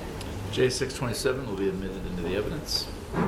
And if you look at, I believe it's page 16 of this document, they're numbered down at the bottom.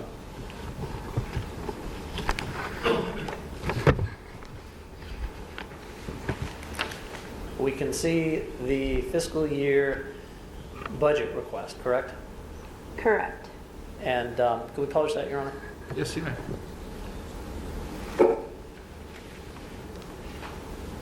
And you can see at the very top there, we can pull it out, is the fiscal year 2019 budget and appropriation, correct? Correct. And that's $337 million, correct?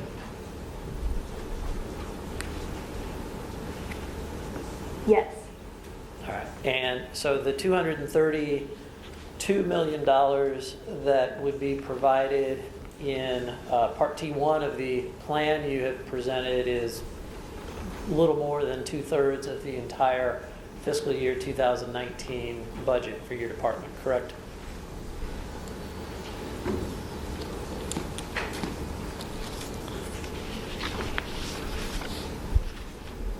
You said the total on T1 is more than 2/3? Correct. Of the FY19 budget of 337? Yep. So I don't have a calculator with me, and I'm not comfortable saying yes or no to that, but Okay. Well, you would agree with me that 232 million as a percentage of, or a fraction of 337 million is roughly 2/3. Fair? yeah, I think so. All right. And we have a demonstrative exhibit where we have included some of these budget numbers. Actually, give number 5 first.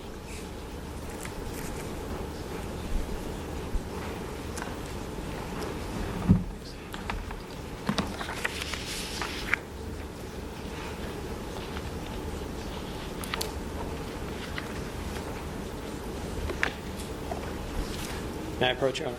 Yes, you may.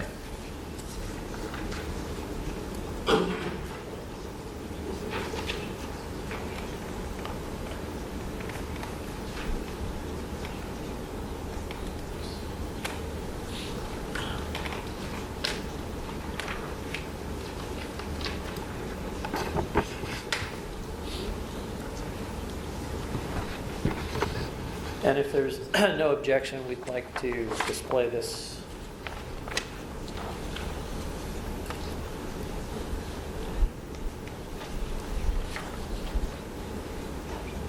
Ms. Baldwin, any objection to displaying this? Sorry. Objection. You may. We can bring that up. So here we have the budget numbers. 337 million was the 2019 actual. And from J627, you see that the 2020 proposed by the department was $501 million, correct? Yes. And your first year cost of the abatement plan in Exhibit States 4734 is $870 million, correct? Correct. Now, one of the things that your department had to do in preparing its budget was to identify areas where it might want the legislature to appropriate increased funds for the year, correct? Could you ask that again, please? One of the things this document does, 627, that you're looking at, is sets out at a high level the fiscal year 2020 budget request prioritization, correct? It's a budget request with 8 different requests. Right, and the page that we were looking at previously sets out those priority requests, correct? Yes, this page? Yes, correct. And part of that was a Smart on Crime initiative, correct? Correct. And if I may approach again, Your Honor. Yes. Thank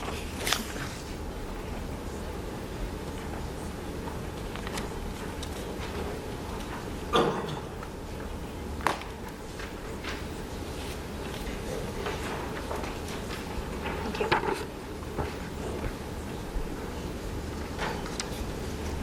And the prior one, Your Honor, this one that's still on the screen, we'd ask that it be marked as Court Exhibit 106. And then, Ms. Baldwin, any objection to displaying Court Exhibit 107? No objection. May publish. And we've just pulled out some of the line items here from the Smart on Crime initiative. And if you see in the budget request, what was requested for that Smart on Crime initiative was $3.5 million for marijuana treatment and prevention, correct? No, I think Smart on Crime has its own line Okay. of 91 million. Okay, and then the next line is a request in increased funding for marijuana treatment and prevention costs, right? Yes. And that was $3.5 million that was requested for 2020, correct? Yes, that's what that says. And then the department requested $37.8 million for alcohol dependence treatment and prevention, correct? Yes. And then $500,000 for prescription drug abuse prevention, right? Yes. Now, flipping back to T1, and we're going to come back to these budget numbers shortly, but flipping back to T1, the $232 million you indicated was to provide treatment services in the first year for 35,000 people, correct? Correct. And there's no reduction in the level of services over time because we take it right out to get to that 20-year total of $4.1 billion, correct? Yes. And $5 billion over 25 years, correct? Yes.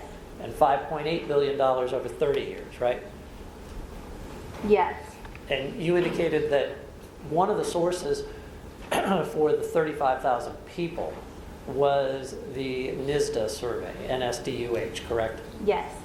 And are you familiar with what the NSDA data tells us about the prevalence of pain reliever use disorder in the state of Oklahoma for the most recent years for which data is available?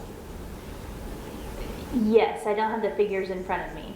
All right, well, let's take a look, if we can, at T1-1.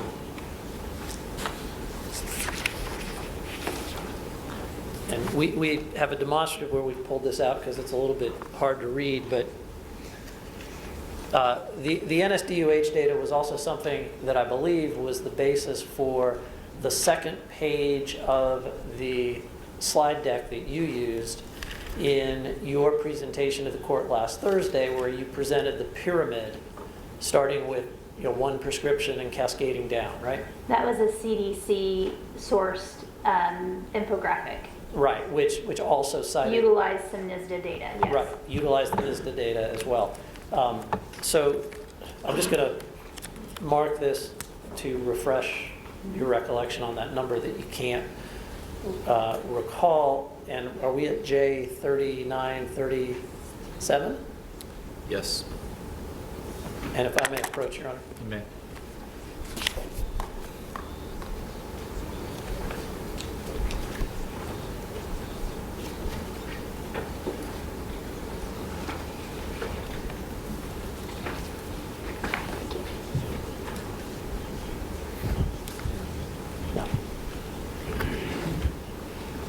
So J3937 is the NSDA data for 2016-17, correct? Yes, And that is the most recent year, I believe, for which that survey data on pain reliever use disorder is available, correct? I believe so. And we've prepared a demonstrative that captures the information that's shown on page 43, which is the specific estimate for the state of Oklahoma. And if I may approach again, Your Honor. Demonstrative based on this? It is. Okay, well, this was not disclosed on Johnson & Johnson's exhibit list, so I object to this, the use of the demonstrative based on this document. Your Honor, in Ms. Hawkins' deposition, she did not identify NSDUH as a data source for the 35,000 figure. It was only disclosed by Ms. Hawkins as a data source for that figure in her testimony. And I've asked her what the data shows. She's indicated she doesn't recall, and I want to present her with what the data shows. And she's indicated it's the basis for the numbers in, one of the bases for the numbers in the report. It was not identified as such during her deposition, and for that reason, I think I'm entitled to show it to her as rebuttal to what she said on Friday. Your Honor, may I respond to that? That's absolutely not true. The defendants have known that the 35,000 Oklahomas has NSDA as the basis for that since the deposition. In fact, Commissioner White testified to that very fact in her deposition in April. It's also impeachment, Your Honor, to the idea that the 35,000 figure is supported by the NSDUH data. I sustain the objection. Let me ask you this. I'll tell you what. You're an expert. I'm going to ask you to assume that the NSDUH data for 2016 and 17 suggests that there are 22,000 Oklahomans suffering from pain reliever use disorder. Okay? Okay. And that 22,000 figure, based on my representation and based upon this assumption, is less than the 35,000 figure of persons that you use for the addiction treatment services, correct? It is lower. And you said that you actually averaged 9 years of NSDUH data, correct? Correct. And I'll represent to you that if you average 9 years of NSDUH data, you come up with 23,875 people, which, if I did my math right, is also less than 35,000, correct? I think you used the wrong years. Okay. If you go from 2017 back 9 years and average it, you come up with, I'm just going to represent to you that you come up with 23,875. My question is only whether 23,875 is less than 35,000. Yes, it is less than 35,000, but those were not the years that were used. Okay, and one of the things you said you did was look not only to NSDUH data, but also to Medicaid data, correct? Correct. And Blue Cross Blue Shield claims data, correct? Correct. And also to the number of people who have received services, treatment services from your department, correct? Yes.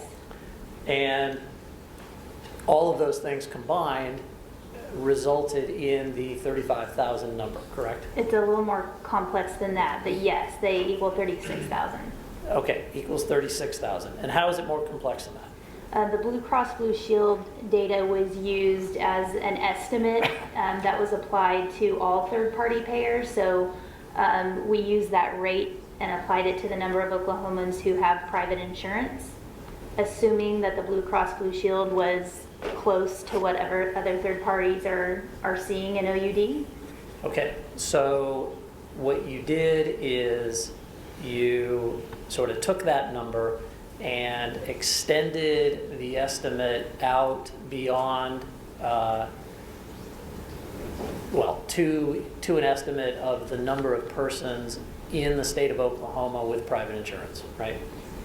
Yes, we applied the Blue Cross Blue Shield rate to the number of persons in Oklahoma with private insurance. And within Oklahoma, we have people with private insurance, we have people who have government insurance, and we have the uninsured, correct?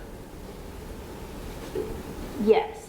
So those are the three primary buckets where we could put people who make up this estimate of 35,000 people with opioid use disorder in Oklahoma as it forms the basis for the numbers in T1, correct? Well, we looked at payer systems, so whether that be MMIS, Sooner Care, the state, or third-party payer. Right, and all of those fall into the buckets. Well, it would not include the uninsured, so it would be an underestimate. Well, we can figure out, certainly, we know that your department provides treatment services to the uninsured, correct? Yes. And in fact, one of the things that, there's sort of two portions of it. There's the uninsured, and then there's some portion of it that includes Medicaid patients, correct? Correct. And anybody who is uninsured and whose income is below 200% of the federal poverty level is eligible for the services that your department provides, correct?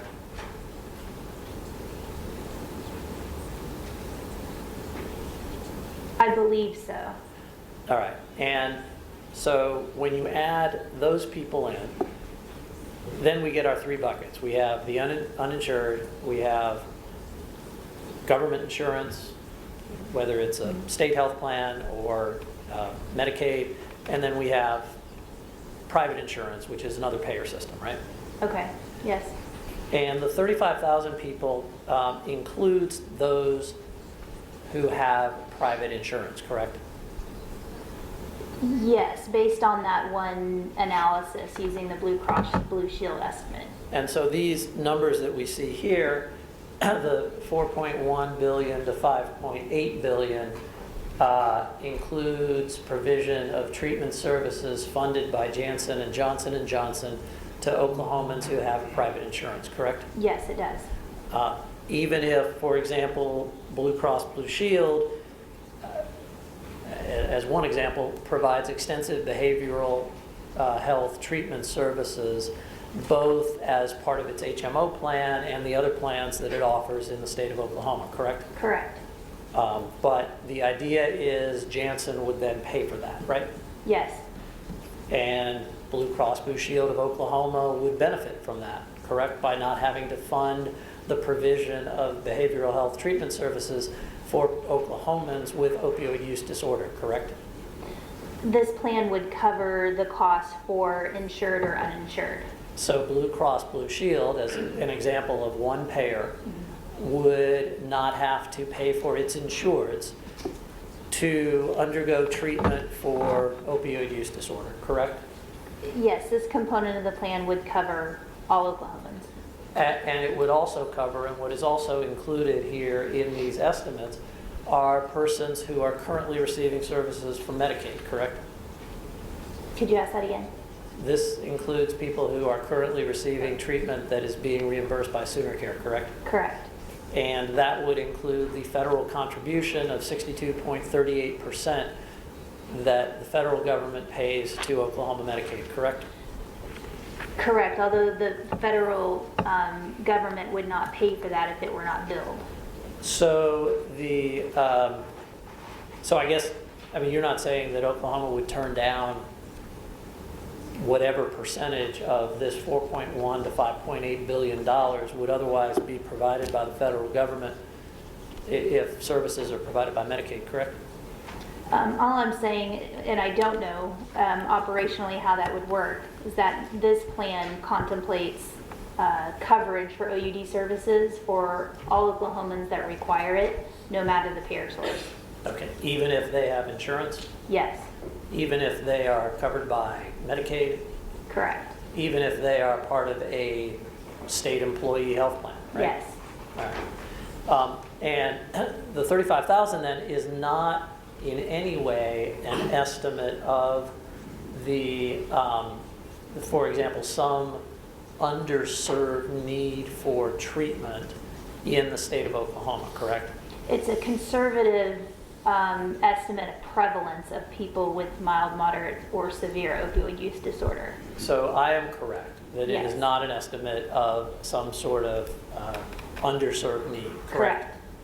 And you have not made any effort to calculate the extent of the underserved need for these kinds of services in Oklahoma as part of your state's plan, correct?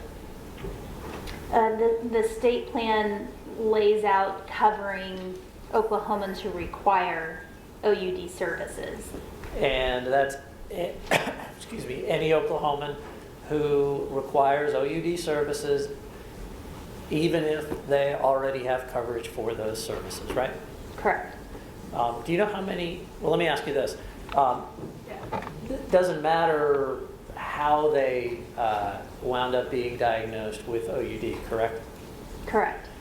So that would include somebody who never received a prescription for a Janssen opioid, correct? Yes. And you've made no effort to determine what these costs would be if they were targeted toward providing treatment to persons who receive Janssen opioid medications, correct? No, we would not do that. And you didn't do that, correct? We did not do that for this plan, no. All right, and it's, let me, this would include people who never received a doctor's prescription for an opioid at all, correct? Correct. It's based on not only the NSDA estimates of prevalence and the other claims data that I mentioned, but other experts would absolutely say that this is a conservative estimate. Some have testified here to their own understandings of prevalence, which can go as high as 150, 200,000 Oklahomans with OUD. So these are quite conservative, and they align with, for example, Dr. Fong's testimony or presentation, I should say, that has been shown in court that 1% of people in the United States have OUD. This is less than 1% of Oklahomans. It's almost 1% of Oklahomans, correct? There are about 3.9 million people It's in the close. state of Oklahoma, Mhm, correct? It's close to his estimate. And so 1% of 3.9 million population would be 39,000. It's, It's close. all right. The, do you know, so this would include, for example, somebody who was a heroin user who had never taken an opioid, correct? Heroin is an opioid. Right, had never taken a legal opioid, we'll put it that way. Yes, it would. It would include somebody who had bought illicit fentanyl on the street and taken that illicit fentanyl, correct? Yes, And by the way, the answers to these questions are the same for the services that are contemplated in section T2, supplementary services, correct? correct. Even if somebody already has health insurance through, say, Blue Cross Blue Shield or another payor, the plan contemplates that they would receive the services there, correct? I can't speak to whether housing and employment services are offered through health plans. I don't believe they are. Okay, so maybe there's a carve out there, but you haven't made any effort, for example, to go through the elements of the various plans that are offered by Blue Cross Blue Shield to see what level of services those plans offer and compare them to what you are proposing that Janssen and Johnson pay for, correct? Correct. All right. So in terms of your department, do you know how many people your department offered services to, treatment services to, say, last year? I don't want to guess, but 98,000 pops to mind. Okay, let me, and that includes mental health services, correct? Actually, I don't want to speculate about that. I could be wrong about that. All right, let's take a look. But yes, it would have. Yeah, let's take a look at J625. If I may approach, Your Honor? Yes, you may.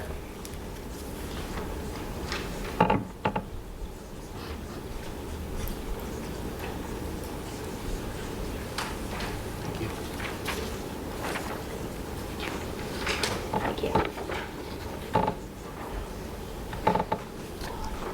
Now, you're familiar with the, your department's online query system, correct? Yes.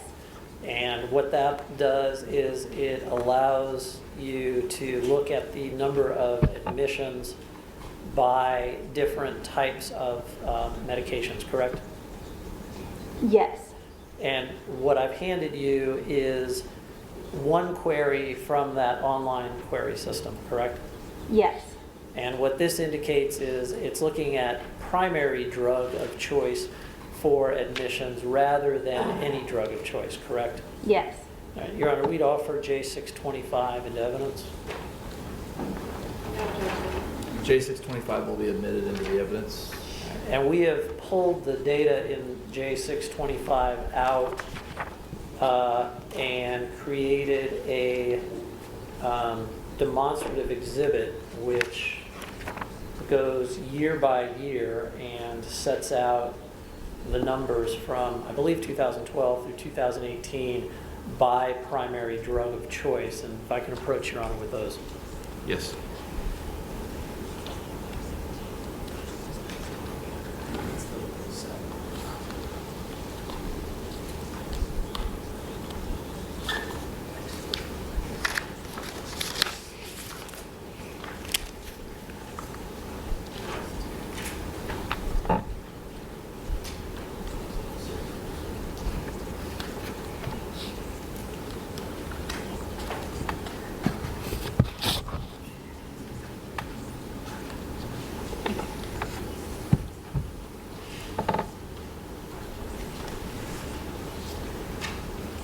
And Your Honor, if there's no objection, we'd like to run through these on the screen just to go one by one, 2012 through 2018. No objection. You may do. And if I may approach the screen. Yes, you may. So Ms. Hawkins, we tried to track year by year the data from your department's query system regarding the number of admissions by primary drug of choice. If we can just run through these, Janice, for 2012.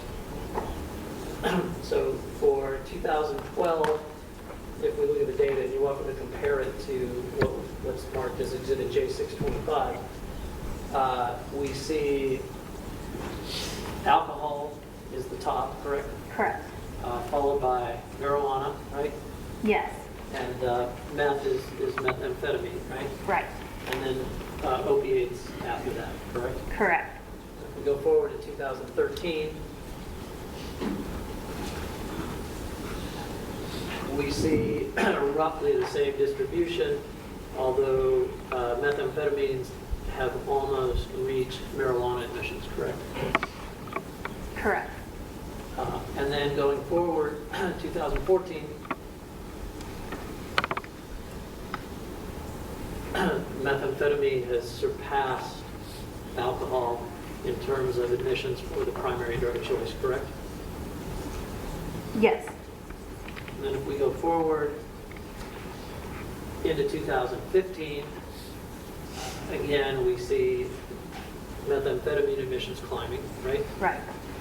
In 2016,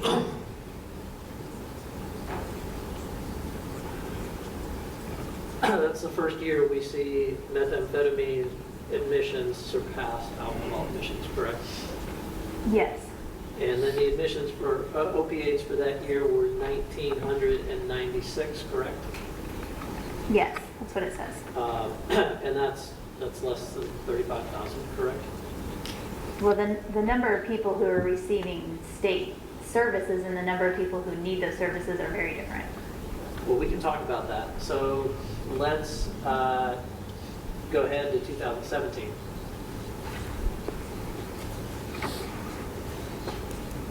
And there again, we see methamphetamine admissions are continuing to climb to 5,625, correct? Yes. Which is almost 700, I guess it's 635 more than the number of alcohol admissions, right? 635 more? 600 and, I'm sorry, 1,335 more. Okay. And then 2018,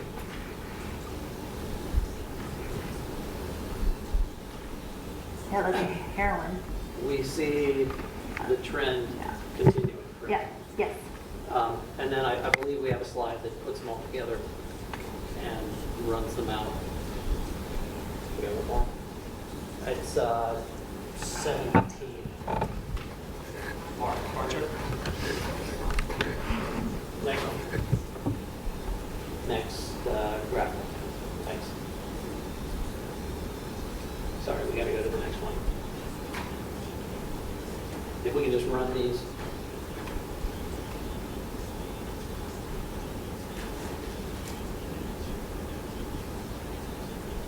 And this sort of shows us what we have been looking at, which is the dramatic rise in methamphetamine admissions over time, correct? Yes.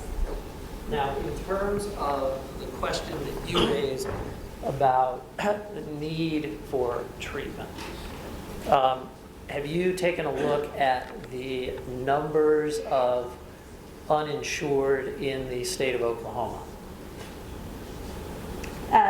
In terms of the need for treatment, Correct. Have you looked at the numbers of uninsured persons in the state of Oklahoma? Any estimates of the prevalence of number of uninsureds in the state of Oklahoma? I don't have that, no. Okay, so you, for example, haven't looked at, I believe there's 2018 census data that estimates the percentage of Oklahomans who lack health insurance? I have not looked at that recently. If we did that, if we could come up with a reliable estimate, say based on census data, of the number of Oklahomans who don't have health insurance, and we looked at a rate of, for example, OUD, or we could then estimate, based on your 35,000 prevalence estimate, an approximate number of persons suffering from OUD who lack health insurance and might be eligible for your department's services that are provided to the uninsured at certain income levels, correct? Are you asking if we could figure out what number that is? Correct. Yes. And we could compare that number to the number of persons who have received services through your department, correct? Presumably, yes. And we could estimate the number of, from that data, we could estimate the underserved need, if you will, for treatment based on those numbers, correct? I don't know. I don't know.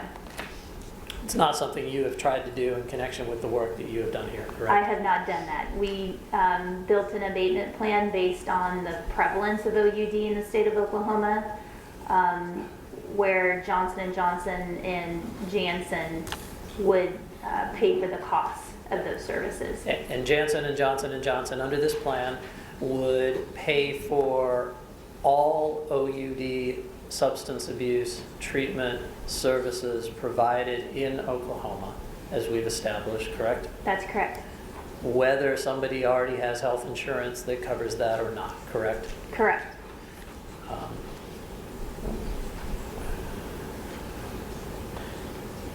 Do you expect Blue Cross Blue Shield to pay the state of Oklahoma any portion of the money that your plan proposes it will save when Janssen and Johnson pay to provide services for its insurance? I don't have any expectation either way. Not something you've looked at? It is not. All right. The last portion of your plan that we haven't addressed is D3. And that is the implementation and evaluation section, correct? Yes, I believe it is D3. And you indicated, I believe, that this is a portion of the plan that provides funding and personnel. I think it's 26 people total contemplated there to, excuse me, identify goals and objectives, to identify process measures, and to identify outcome measures based on some amount of money that might ultimately be provided to fund the plan depending on the outcome of the case, correct? Well, this component of the plan is estimating that this infrastructure is required for this plan. So at the costs that are outlined here, this would be the staffing that's been contemplated. And it would be the staffing that would be required to identify goals and objectives, correct? Yes, to operationalize the plan. To identify process measures, correct? Correct.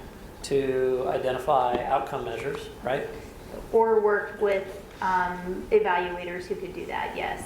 And to develop a plan for conducting assessments to determine whether those objectives and those measures were being met, correct? So this system of staffing would administer the plan, or could administer the plan, managing and oversight and coordination of the various services, including operations plans, evaluation plans, and of course all in accordance with the court's wishes about how that be done. Now you indicated that one of the things you might do is you might judge whether the opioid crisis in Oklahoma has been abated if the number of new cases of opioid use disorder falls to pre-1996 levels. Do you recall that testimony? And can you ask that again? Sure. You indicated on Friday that you might judge whether the opioid crisis in Oklahoma has been abated if the number of new cases of opioid use disorder falls to pre-1996 levels, right? Well, the number of new cases would have to decrease in order to experience outcomes related to the various things I described on Friday to pre-96 levels. And what is that level? What is what level? What is the pre-1996 level Of what? of, say, the prevalence of opioid use disorder in Oklahoma? Well, we would go back and use tools like NSDA or other instruments that were operational at that time, or do retrospective study to set a baseline. So what is the number? I don't have that number with me. Do you know whether NSDA measured that in 1996? Do I know? I'm sorry, say that again. Do you know whether the NSDA survey measured that in 1996? I do not think that it did, no. Okay, do you know whether it measured that at any time before 2003? I think it started around that time.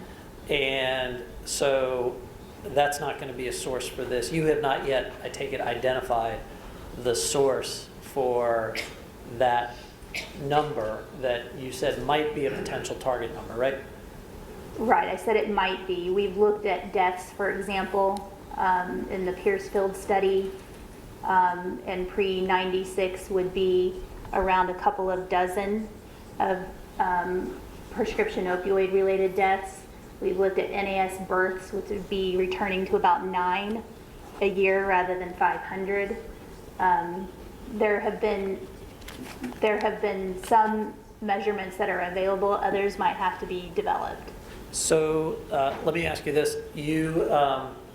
I want you to stay focused on my questions, which are about opioid use disorder. And is it your expectation that if we are making progress toward one of the plan goals, which is tied to the prevalence of opioid use disorder, that we should see a reduction in the level of services required under parts T1 and T2, the treatment services elements of the plan? No. And I want to challenge you on that, because you said that the distribution of those 35,000 is based on ASAM level of care criteria, correct? The 35,000 is not based on ASAM. ASAM is what's used to identify the cost for each level of service. And the distribution of the services required is also based on ASAM criteria for assessing the level of care within the different treatment categories that any individual may need, correct? The severity of symptoms, yes. Right, and your plan doesn't contemplate any reduction at all over 30 years in the distribution of the 35,000 people within the various ASAM level of care criteria based on severity of symptoms, correct? No, because as a chronic condition, people move between different levels of care in ASAM based on the severity of their symptoms at any given time in their life, number one. And in addition to that, as a chronic and also often relapsing disease, people will require treatment in many cases for a lifetime. And there will also continue to be new cases depending on how quickly it takes to reduce the incidence of new addiction cases. And as we showed, what you are assuming is that the distribution of that money between the different levels of care will remain constant for the entire 30 years of the plan. There's no change in that $232 million, for example, that is allocated toward T1, other than an increase in the level of the inflation in medical care costs over time, correct? Correct. And so the answer is we don't see any reduction in the dollars, correct? We do not see a reduction in the dollars because the treatment services have to continue in order to abate the crisis. And in terms of abating the crisis, what we talked about was you have not identified the source that will tell us when we are at the point where we are back at 1996 levels, so as to be able to evaluate, okay, how quickly are we going to be able to get there, correct? What I've said, I've given several sources of abatement examples pre-1996. For opioid use disorder, what I've said is that we would have to identify the best baseline source or develop it. And that is not something that has been developed as we sit here in the courtroom today, correct?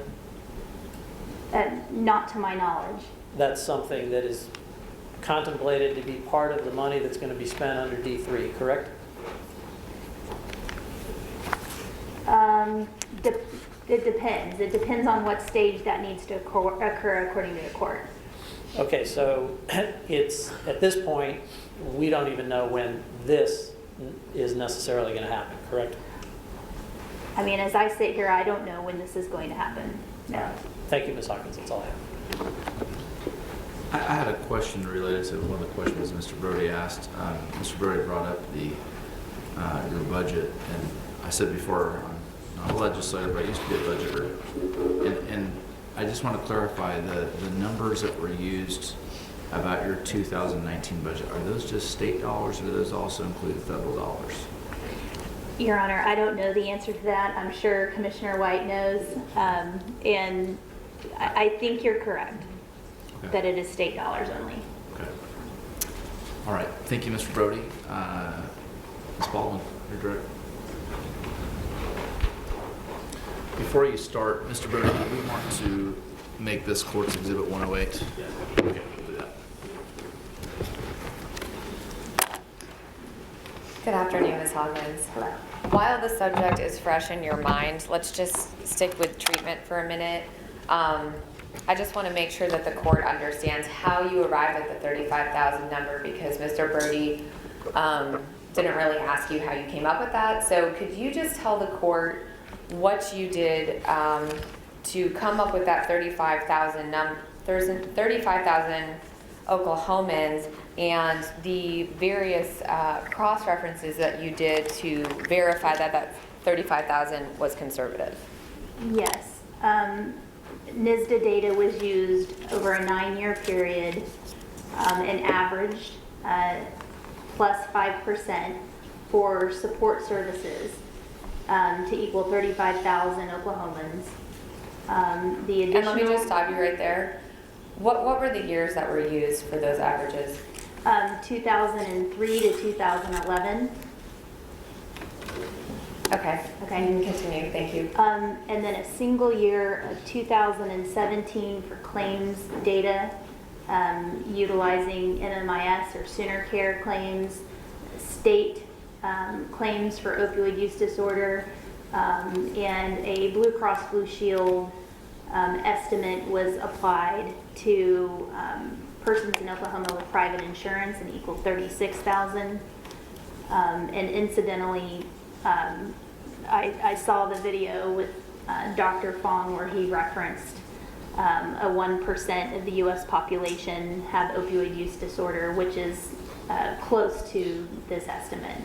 And the numbers that you looked at, the numbers for your agency and Sooner Care and Blue Cross Blue Shield, were those for just one single year? It was 1 year. Okay, so only 1 year of Oklahomans who were actually received an OUD diagnosis, correct? Correct. And you believe this is a conservative number? I do believe it's a conservative number. We've had testimony from other experts that speak to the risk for opioid use disorder after chronic round-the-clock opioid therapy.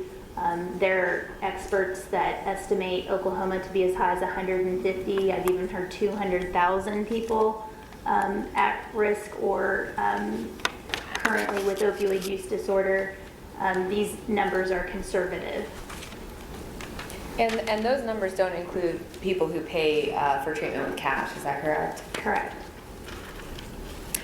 Is everyone in Oklahoma who needs treatment for opioid use disorder receiving treatment at this time? No.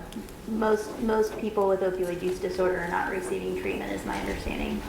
Do you have any idea whether private insurance like Blue Cross even covers at 100% coverage OUD treatment, or how much Oklahomans would have to spend out of pocket to receive adequate treatment? I don't know how much Blue Cross Blue Shield covers, but I know that a significant barrier to treatment are copays and limited insurance coverage. And you were asked some questions about whether or not you have pre-96 data on certain outcome measures. Do you recall that? Yes. Did people in 1996 have a crystal ball and know that Johnson & Johnson and Janssen were going to cause an opioid crisis so that they could start measuring all of these outcomes like youth misuse and things of that nature back in 1996? No. Okay. One of the main reasons I think I talked about on Friday that data collection and epidemiology is so significant and is recommended in almost every plan that I have seen federally is because of some of the gaps in surveillance and gaps in data that still need to be documented. I just want to, and I'm going to go kind of out of order here, but let's just talk about the Syringe service program for a minute. You were asked a bunch of questions about heroin. Do you recall that? Yes. Do people only, as far as opioids, isn't it true that people also inject prescription opioids? Yes. Is it true that people can remove the gel from a fentanyl patch and inject that? Yes, absolutely. So syringe service programs are not just for people that are using illicit drugs, isn't that true? They are not just for people who use illicit drugs. Now, Johnson & Johnson spent quite a bit of time criticizing the abatement plan that you and Commissioner White, Dr. Julie Croft, and other stakeholders across the state developed to abate the Oklahoma opioid crisis. I'm going to object to the characterization. I have questions about it. I don't think we need a characterization of my questions. Ms. Baldwin, go ahead and ask a question. Okay, you want me to rephrase? Just rephrase it. Okay. You were asked a lot of questions about potential problems that Johnson & Johnson felt were identified, that they had identified in the state's abatement plan that you and Commissioner White, Dr. Croft, and others had developed over today and yesterday. Is that fair? Yes. Can you tell the court which parts of Johnson & Johnson's abatement plan that you agree with and which parts you disagree with? I am not aware that they have an abatement plan. So you aren't able to compare any plan, programs or services that they propose to what you've proposed to see if you agree, or that they or whether they contradict what you've proposed? No, I'm not able to compare. So it's the state's plan or no plan at all? That's where we are? My understanding is that the defendants have not presented a plan, so this is the only plan that has been presented to abate the opioid crisis in Oklahoma. And you and Commissioner White and Dr. Croft, Renzi Stone, working with other stakeholders, have provided a 51-page comprehensive abatement plan that's full of details. How much, do you recall testimony earlier in this case about Dr. Andrew Kolodny and Dr. Danish Mazlumduz and how much money they received for their expert opinions? Yes. How much money did you and Commissioner White and the other directors of state agencies that provided their time and resources to you, how much did you all receive for the hours that you spent developing the abatement plan? Well, we're paid with a state salary, but nothing additional. So none of the work that you did beyond fighting the opioid crisis day in and day out in Oklahoma that was spent on developing this plan, you weren't compensated for any of that? No.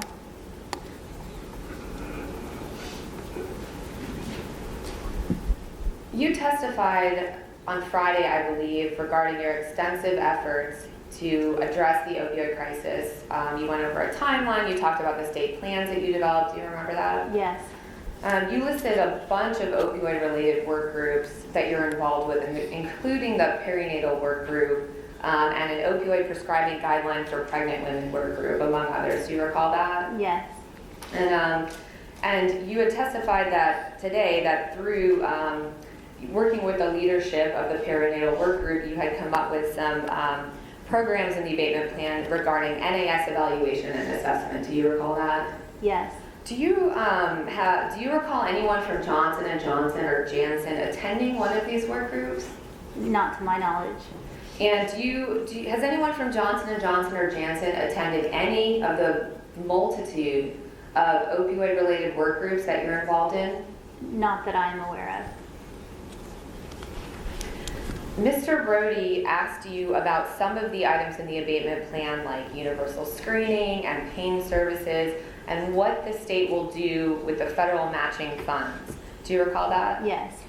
Isn't it true that the state would not pull down those funds if Johnson & Johnson and Janssen provided the funding for those services as part of an abatement plan? Objection, Your Honor. I believe she said she had no idea how that would work. This is, I don't think there's any foundation for her to answer this question. Your Honor, she was asked, I don't know, 30, 40 times about this today. I will overrule the objection. It's my understanding that the federal Medicaid program would not reimburse or cover those costs if they were not billed for them. You were also asked about federal funding for some of the programs in the plan, whether it was Medicaid or federal grants. Ms. Hawkins, do you know where the federal government gets revenue for these programs? Taxpayer dollars. And you've heard a lot of testimony in this case, and you understand the state's case is that Johnson & Johnson and Janssen caused the opioid crisis in Oklahoma. You understand that? Yes. And you've heard a lot of testimony to that effect. Yes. But you've also heard today that a lot of different individuals or companies or parts of government should pay to abate the opioid crisis. We heard DOJ should pay. Do you recall that? Your Honor, objection mischaracterizes the questions, which were simply about the existence of grants that exist from different agencies. It wasn't about who should or should not pay. This question is about what's contemplated by the plan and what's going to happen with those funds. It's a mischaracterization of the question. Again, Your Honor, Mr. Brody asked Ms. Hawkins multiple times whether CDC or SAMHSA or DOJ or Blue Cross were already paying for these things. I think this is directly responsive to his direct examination. I'll sustain his objection as to the mischaracterization. Please rephrase the question. Okay. Do you have an opinion whether the Department of Justice should pay to abate the opioid crisis? I do not believe the taxpayers should pay to abate the opioid crisis. Do you have an opinion as to whether SAMHSA should abate the opioid crisis in Oklahoma? Again, I do not believe these federal agencies should pay to abate the opioid crisis in Oklahoma. What about Blue Cross Blue Shield? Do you think that Blue Cross should pay to abate the opioid crisis in the state of Oklahoma? I do not believe that the taxpayers and private businesses in Oklahoma should pay to abate the opioid crisis. I'm going to ask you some questions about NAS treatment. Mr. Brody asked you a lot of legal questions during your examination, correct? Yes. Are you a lawyer? No. Do you have any legal training? No. Do you know the difference between a penalty or legal damages or an abatement plan? Or I'm sorry, the abatement fund? No. Do you know the legal standard for determining whether a company is liable for a public nuisance? No. Do you have any understanding of the concept of joint and several liability? No. You understand that the judge will decide whether Johnson & Johnson and Janssen are liable for the opioid crisis in Oklahoma? Yes, that's my understanding. You understand that if the judge determines that Johnson & Johnson and Janssen are liable for the opioid crisis in Oklahoma, he will decide the amount of funds that are necessary to abate the Oklahoma opioid crisis? Yes, that is my understanding. That's not your job, right? No. Okay.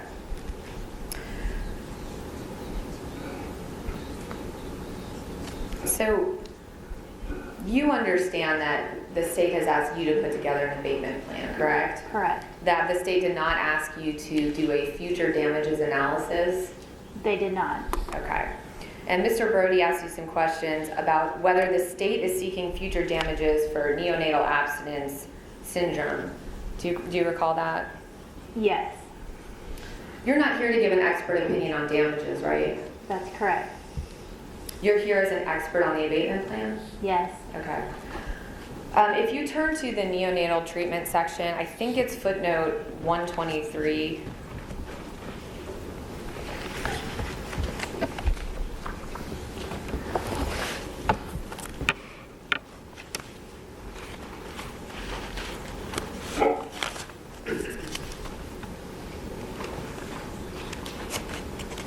Do you see it? Yes.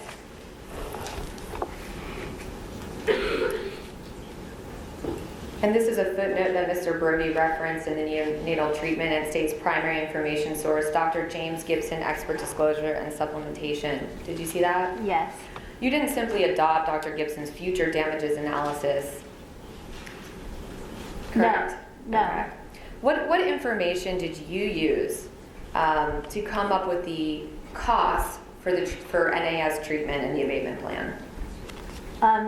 Dr. Gibson used an incidence and a cost from a study from Patrick, I think it was 2014, that estimated the cost of an ordinary NAS birth and costed that in 2019 dollars at the $24,212,329.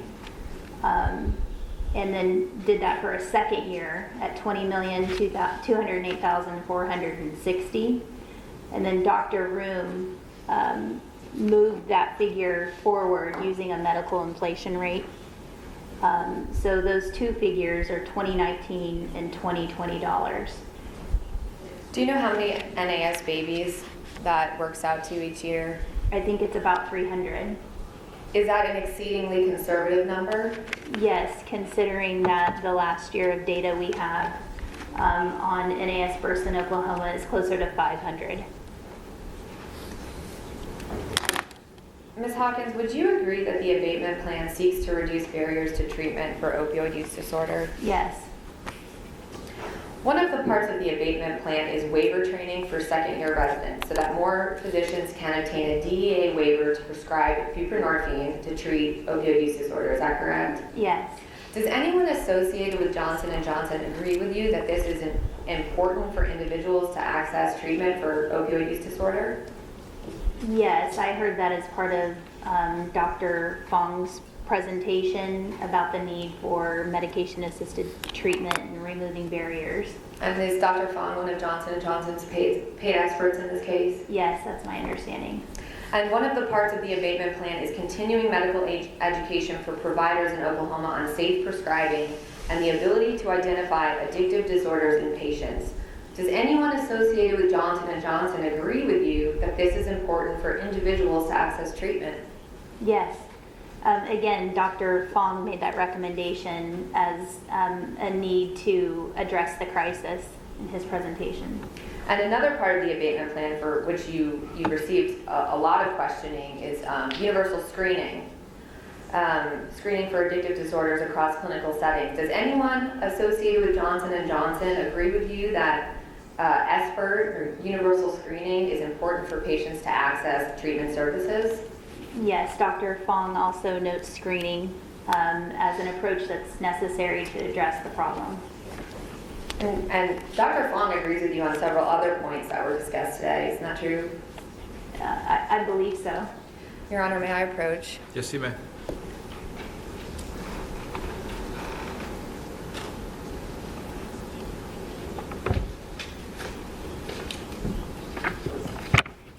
So I tab these 2 pages. What is it? So can you tell the court what you're looking at? Yes, this is Dr. Fong's presentation from 2016. And what is it? He has some thoughts on heroin users and the percentage of heroin users that start with a prescription opioid. I think it's a statistic that you've actually mentioned in court before. What is that statistic? 80% of heroin initiates used prescription opioids previously. And you were asked some questions about the 1 in 15 people who use a prescription non-medically. Yes. A prescription opioid non-medically will go on to use heroin at some point. Does Dr. Fong also agree with you on that? Yes. So the state's abatement plan seeks to address barriers to access to treatment for opioid use disorder that J&J's own expert agrees with. That's correct. Outside the scope as well. I'll sustain the leading objection. Does Dr. Fong, do you know whether Dr. Fong agrees with some of the programs and services that are in the state's abatement plan? Yes, he specifically mentioned at least 3 or 4 of them in this presentation. Ms. Hawkins, have you read any of the testimony of Johnson & Johnson's corporate representative regarding abatement? Yes, Do you recall the state asking Johnson & Johnson's corporate representative if he had any ideas about how to abate the Oklahoma opioid crisis? Your Honor, this is beyond scope. We're getting into testimony from witnesses who gave deposition testimony that hasn't been issued at all across the nation. Your Honor, this witness is actually going to be appearing in court in a few days, and it's directly relevant. For example, Mr. Brody put up some slides showing how many state employees are going to be needed and how outrageous certain parts of the plan is. And Johnson & Johnson's own corporate representative agreed that it's going to be very expensive to abate this opioid crisis. I think it's directly relevant. I don't think it's relevant to any of the questioning on cross-examination, but I don't think it's within the scope of any of my questioning on cross-examination. Certainly, if there are questions about the number of employees specifically contemplated with parts of the plan, that would be okay to get into, but to bring in testimony from a witness who everybody's going to have an opportunity to question in a few days, I overrule. Do you recall the state asking J&J's corporate representative if he had any ideas about how to abate the Oklahoma opioid crisis? yes. And what did he have to say about it? He said that it was complex. It was going to be very expensive, and that he did not know how to abate the crisis. He didn't know? He did not know. Had he even looked into it? I don't think so. So not only did Johnson & Johnson not come up with any solutions to abate the crisis, their own corporate representative on the topic of abatement said he didn't even know how to abate it, right? objection, Your Honor, it's cumulative, the meeting, and we're getting well outside the scope.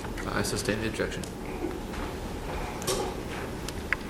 In your opinion, Ms. Hawkins, if J&J's own corporate representative testified that it was a complex matter and that it would be expensive, should Johnson & Johnson be surprised that it would require a lot of state employees and a lot of money to implement programs and services to abate the crisis?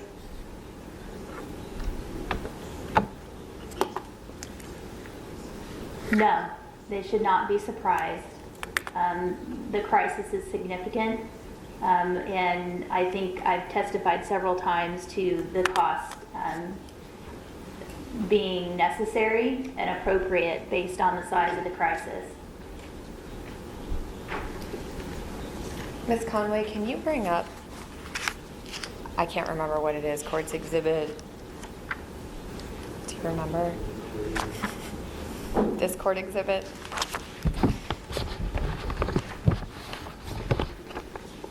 That's 105. Thank you.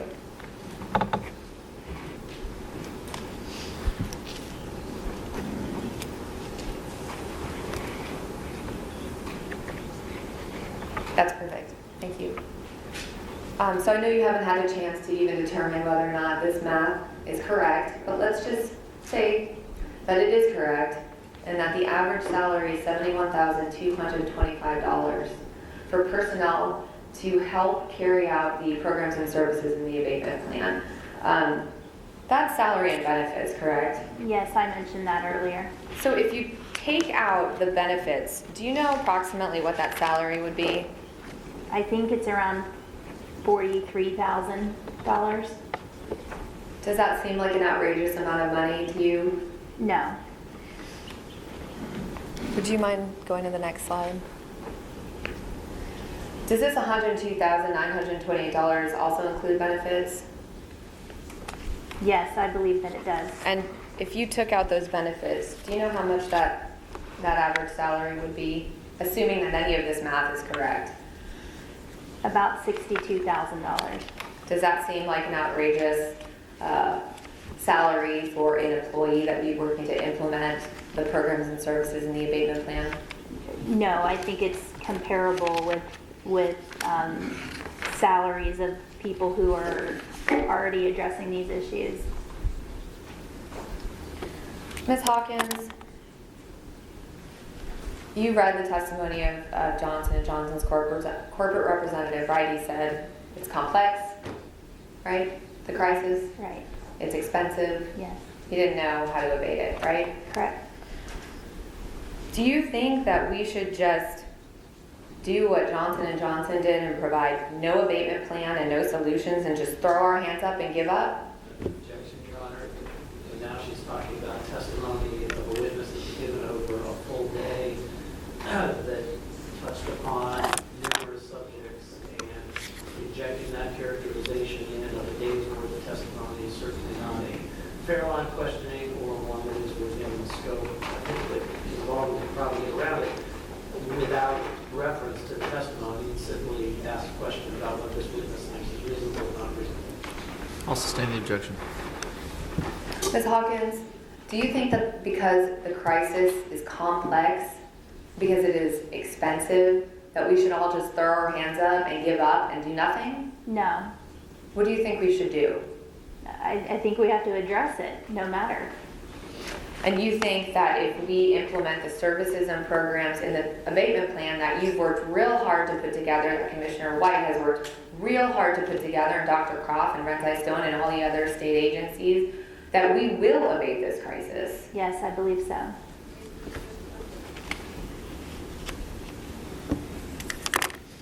Ms. Hawkins, you have testified that you've devoted a significant portion of your job and your life since 2012 abating this crisis. Is that fair? Yes. You wake up every day and you go to your office and you set to work fighting this crisis. You have developed plans that no state or even the federal government were doing at certain times, like Naloxone, for example. You developed that program with the help of a small group of individuals. Isn't that true?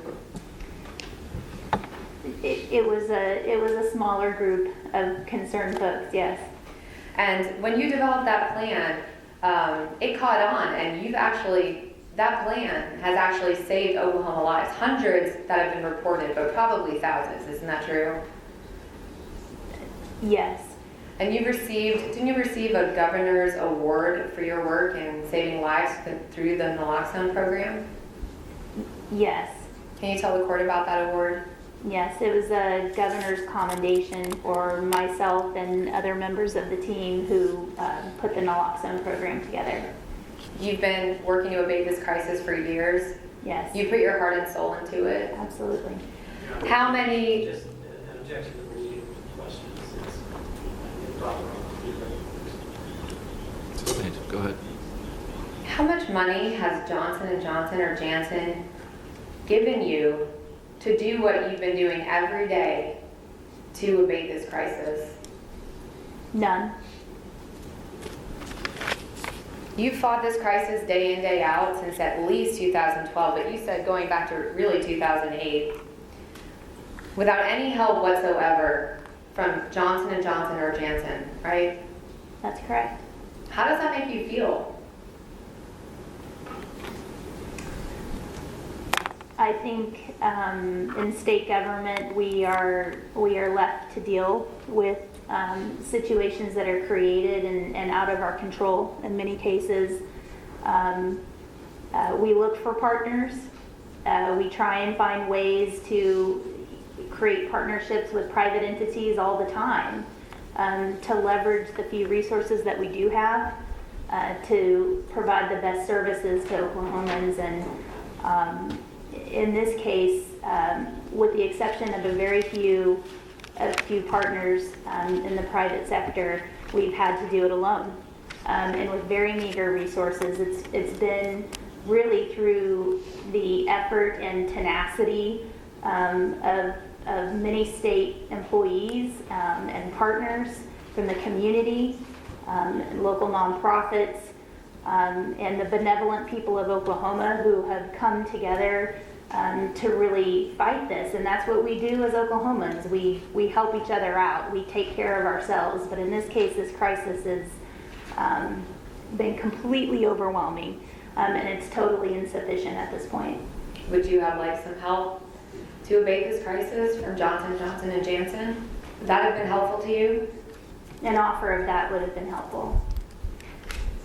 Mr. Brody asked you several times, what happens if the crisis is just abated in 2 years? Just like that. Can you just snap your fingers and make the opioid crisis in Oklahoma disappear in 2 years? No. Do you have a magic potion or a magic machine that just will make it all disappear? No, if we could have done that in 2 years, we would have done it. Your expert opinion is not that the crisis will be abated in 2 years, correct? It is not. It's not that the crisis will be abated in 10 years, is it? It is not. You've been on the front lines every day. You have 20 years of experience in prevention services.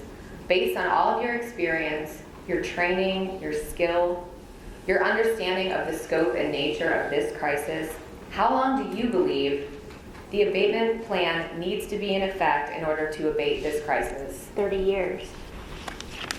Your Honor, I have no further questions. Your Honor, we'll take home. I'll allow that.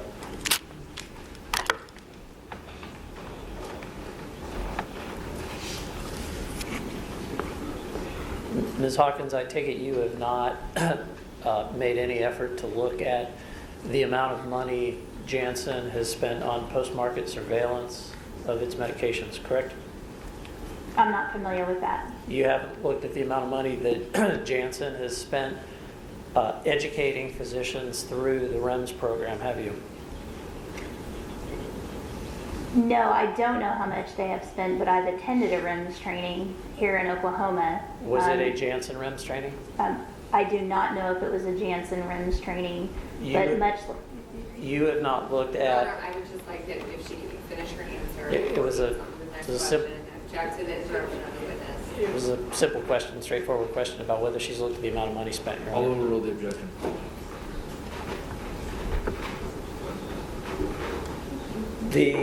Have you looked at the amount of money Janssen has spent on research related to its medications? No. You were asked some questions about the Patrick study. You recall that? Yes. And the Patrick study, what it did was come up with an average cost to treat a single NAS birth, correct? Yes, ordinary and pharmacological. And then what Dr. Gibson did was take that average cost per birth from the Patrick study and applied it to his estimates of future NAS prevalence in the Sooner Care system, correct? Future Correct. NAS prevalence? Correct. Future number of NAS cases in the Sooner Care system, correct? No, he took his estimate of NAS births in the Sooner Care system, which was low at about 300, and applied the Patrick multiplier, which he also chose the lower Patrick multiplier. There was an additional one at around $93,000, if I remember, for NAS births that require medication, and he chose the lesser amount. And what he did in order to do that is he looked at the number of NAS births on average in the 2012 to 2014 time period, correct? I'm not sure about those years, no. He then applied that number to 2019 as if the gains that had been made addressing the opioid crisis since that time did not exist, correct? The Sooner Care data shows no gains. So if the testimony that was provided earlier and the last year for which there's full data shows 500 NAS births.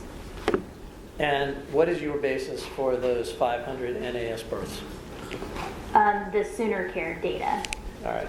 Your Honor, if I may approach. You may.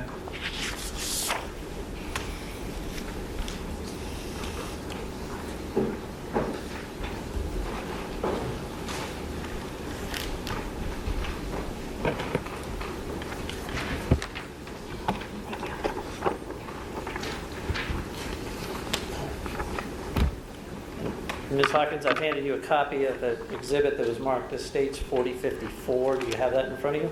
Yes, And this is the Sooner Care incidence data that you were referring to, correct? yes, I believe so. And what this shows is NAS diagnosed cases under different diagnosis codes, correct?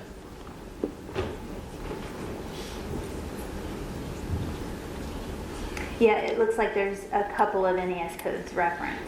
And do you know what those codes include?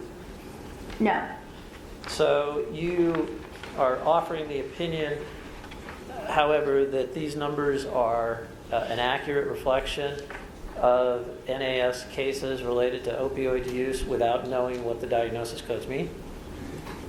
the Oklahoma Healthcare Authority reported to us 498 NAS births in the last year with complete data. And that's the number we see in this exhibit under calendar year 2017, correct? Correct. And do you see the number 9 there in the column for the P04.14 opiates diagnosis code? Yes. Do you know how that differs from the P96 and 779.5 codes that are in the other column? No. So you didn't take a look, for example, at how broad and what is included within the P96.1 code compared to the P04.14 code, correct? There's only 1 year of incomplete data in that column. And that data includes, for the P04.14 code, data for October and November of 2018, correct?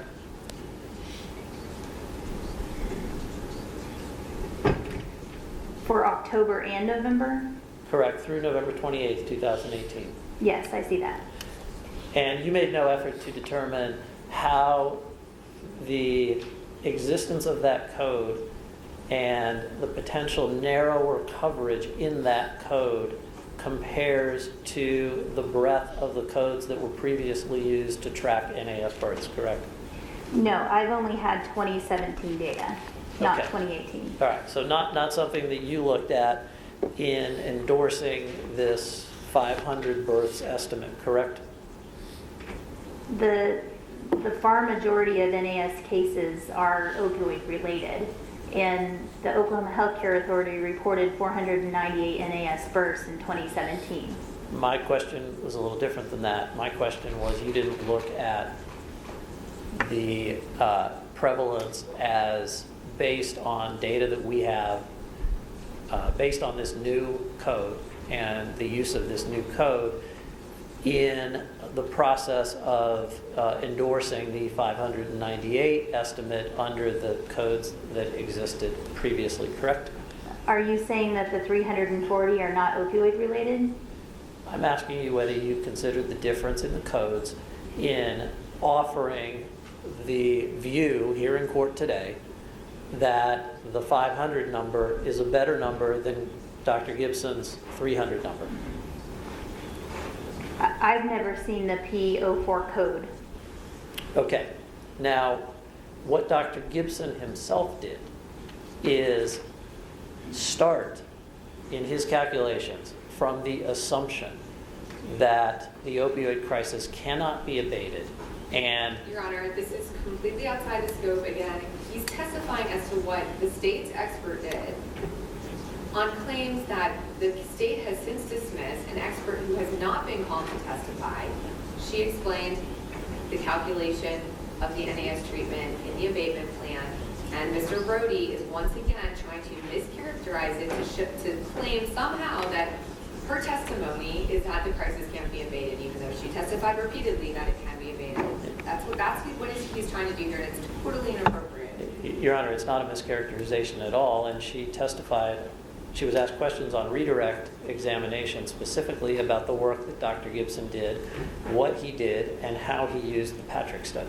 What I asked is if she could explain how that table in the abatement plan, how the costs were calculated, and she did. What you're trying to do is inject things into Dr. Gibson's report that have nothing to do with her testimony and are not what we use to calculate that portion of the abatement plan. So I I object.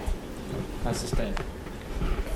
So, Ms. Hawkins, do you have any idea how Dr. Gibson came up with the 2019 and 2020 figures that appear in Table 4 to his expert report?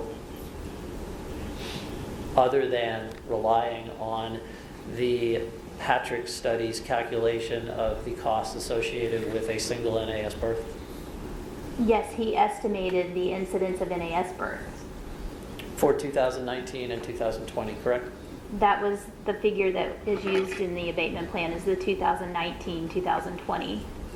Based on the estimates, the rationale for which is included in the supplemental expert disclosure that is cited in footnote 123 of State's Exhibit 4734, correct?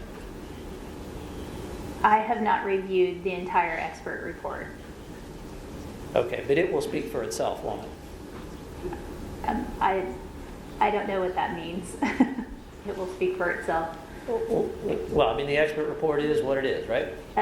Dr. Gibson provided an estimate of NAS incidents multiplied by how much those cost per birth.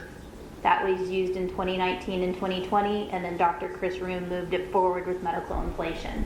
And as we saw from Dr. Gibson's expert report, he presented those Table 4 numbers in his future damages section, correct? I have not reviewed Your Honor, that same section. objection. I sustain. You testified, and this is my last question for the day, and I appreciate your patience with the length of the day and the detail with which we have gone through the plan. You indicated that you did not believe taxpayers should pay to abate the opioid crisis in Oklahoma, right? Yes. Who in Oklahoma decides how taxpayer money is spent? I'm not sure I understand your question. What part of the state government decides how taxpayer money is spent in Oklahoma? Your Honor, I'm going to object. This lawsuit is not about the legislature. The court has the authority to sit in equity and decide whether and to what extent an abatement plan is appropriate in this case, not the legislature. I sustain the objection.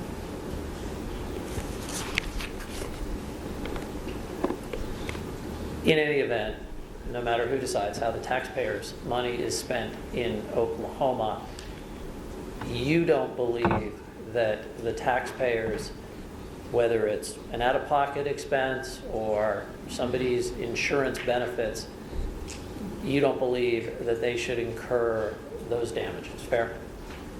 Again, Your Honor, I'm going to object. We're not talking about damages here. We're talking about abatement. We'll rephrase the question. I'll allow you to ask it. I'll tell you what, Your Honor, why don't we just call it a day right there? All right, Ms. Brody. Your Honor, thank you very much. Thank you. Thank you, Ms. Hawkins. We have an 8-minute video deposition of the economist Chris Room. It's up to you if you want to do it. I do. Very good. We call Chris Room by video deposition. Your Honor, may I ask that Ms. Hawkins be excused? Ms. Hawkins, you may be excused. Thank you. This is, Judge, the deposition of the defendant agreed to allow play with the understanding that... You'll have to speak. Sorry, Tanya. Reggie can correct me if I'm wrong, but I think this is the deposition we agreed to be played with the understanding that Mr. Room would be provided for cross-examination. In your case, Chief. That is correct, Your Honor. Thank you. They just handed it to us. So they would play the entire... Yeah, this is what they're doing. You said you were going to play the entire... That's it. Yeah, but it's good. It starts with okay.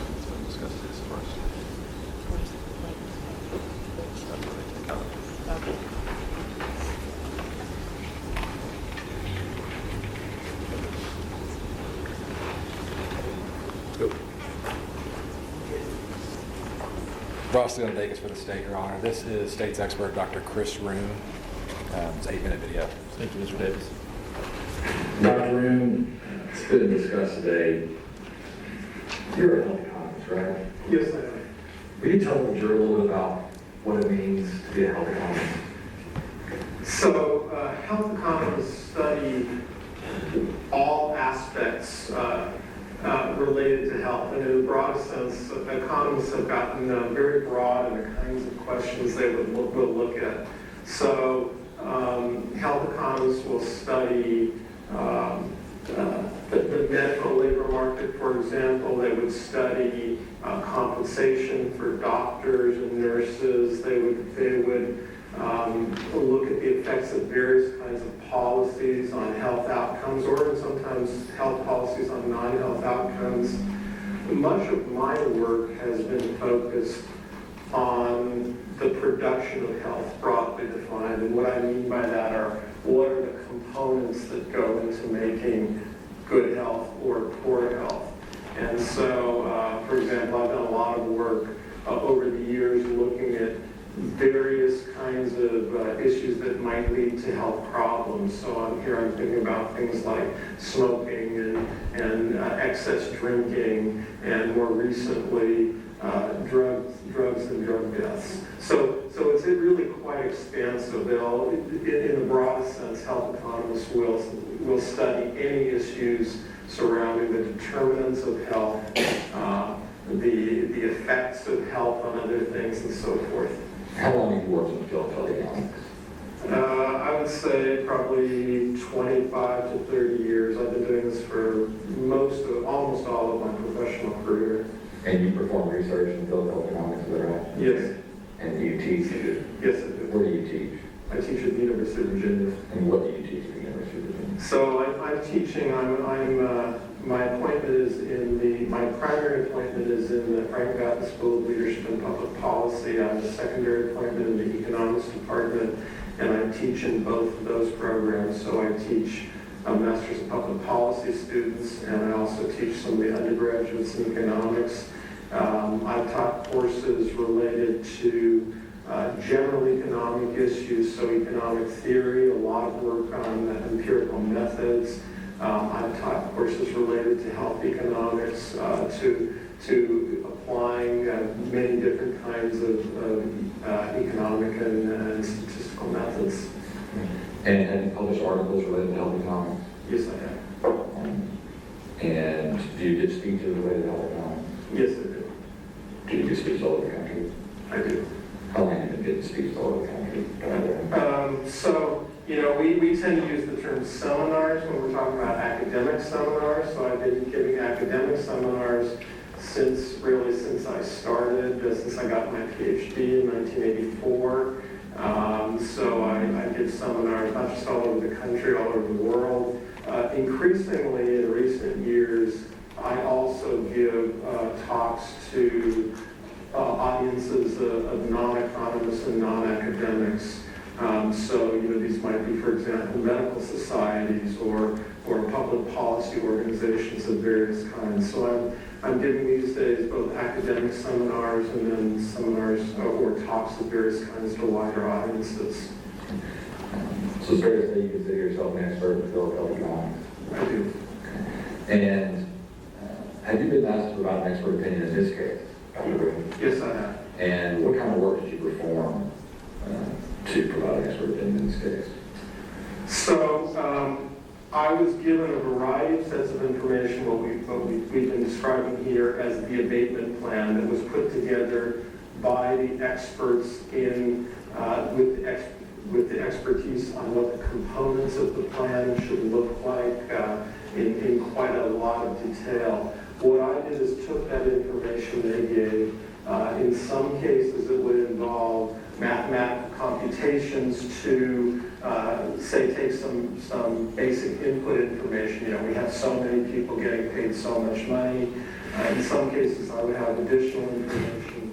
But take that to compute in a whole variety of areas of the plan. The costs in the first year, which we're assuming is 2019, and then extending those out to up to a 30-year period.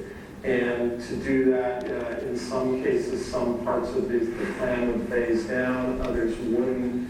I needed to apply things like either general or specific inflation rate, and then discount to net present value. What that is, that's a fancy word for saying we want to ask how much money would it take today, in today's dollars, to be able to fund this plan going forward either 20 years, 25 years, or 30 years.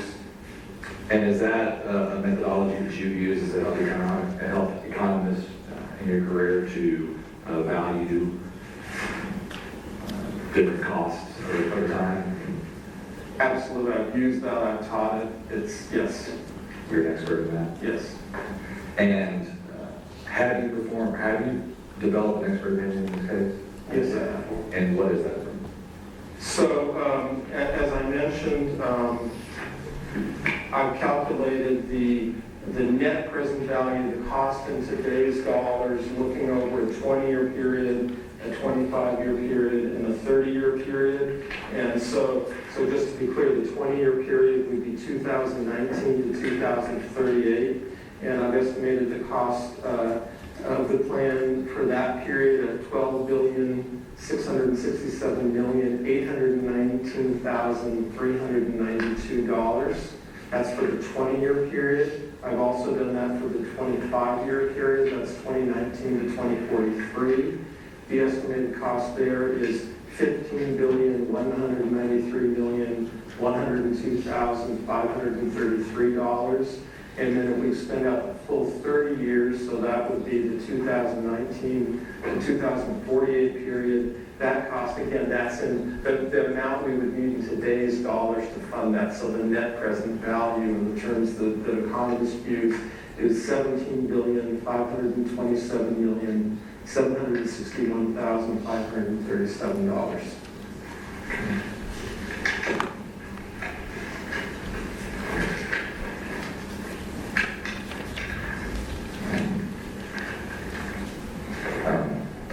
Dr. Room, you testified today about the information that you relied on informing your opinions. Is all the information that you relied on informing expert opinions that you just gave the jury encompassed in your expert report? Yes, it's all encompassed in my expert report. In some cases, there's specific documents referenced in the report, but so in the report itself or in the source documents that are referenced there. Okay. Thank you. Your Honor, at this time, we would offer Dr. Chris Room as an expert on the minimum economic cost and net present value to the state of Oklahoma of the measures that are proposed in the abatement plan. No objection to offering him as an expert in doing that net present value calculation. I don't know if you have to be a health economist to do that. I think you could probably just be an accountant. Right, well, we will recognize Dr. Room as an expert, and we will save his cross-examination for a later date. Thank you, Your Honor. And I understand he will be called live for that cross-examination? I think that's the agreement, Your Honor, if it comes to that. That's the agreement we have. We may be able to save him trouble if we can. I'll discuss it with you. I bet we can pick out 10 questions. We can play 10 of my questions for his deposition. We can save him the trip from Virginia. We will discuss it, Your Honor. Okay. All right, very good. Any other business we need to take up before I let you go? Yes, can we approach? Yes.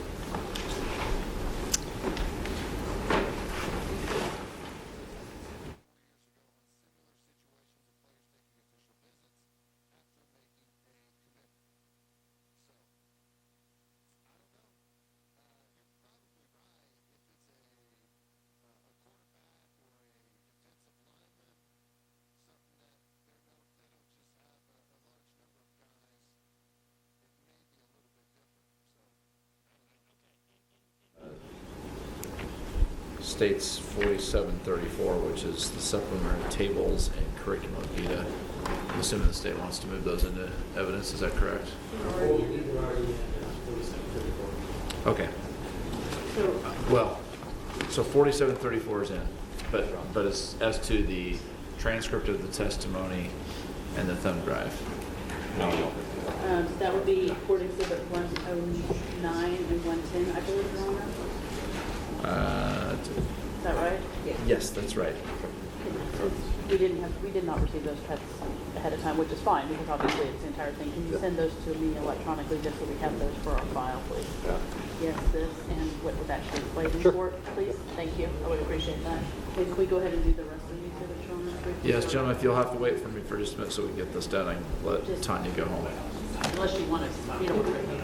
Huh? Wait, you want to do this now? I'm gonna do this now. Okay. Yeah. I'm sorry, I didn't mean to take over. No, I do. Let's see, who do we have here from the state side that can?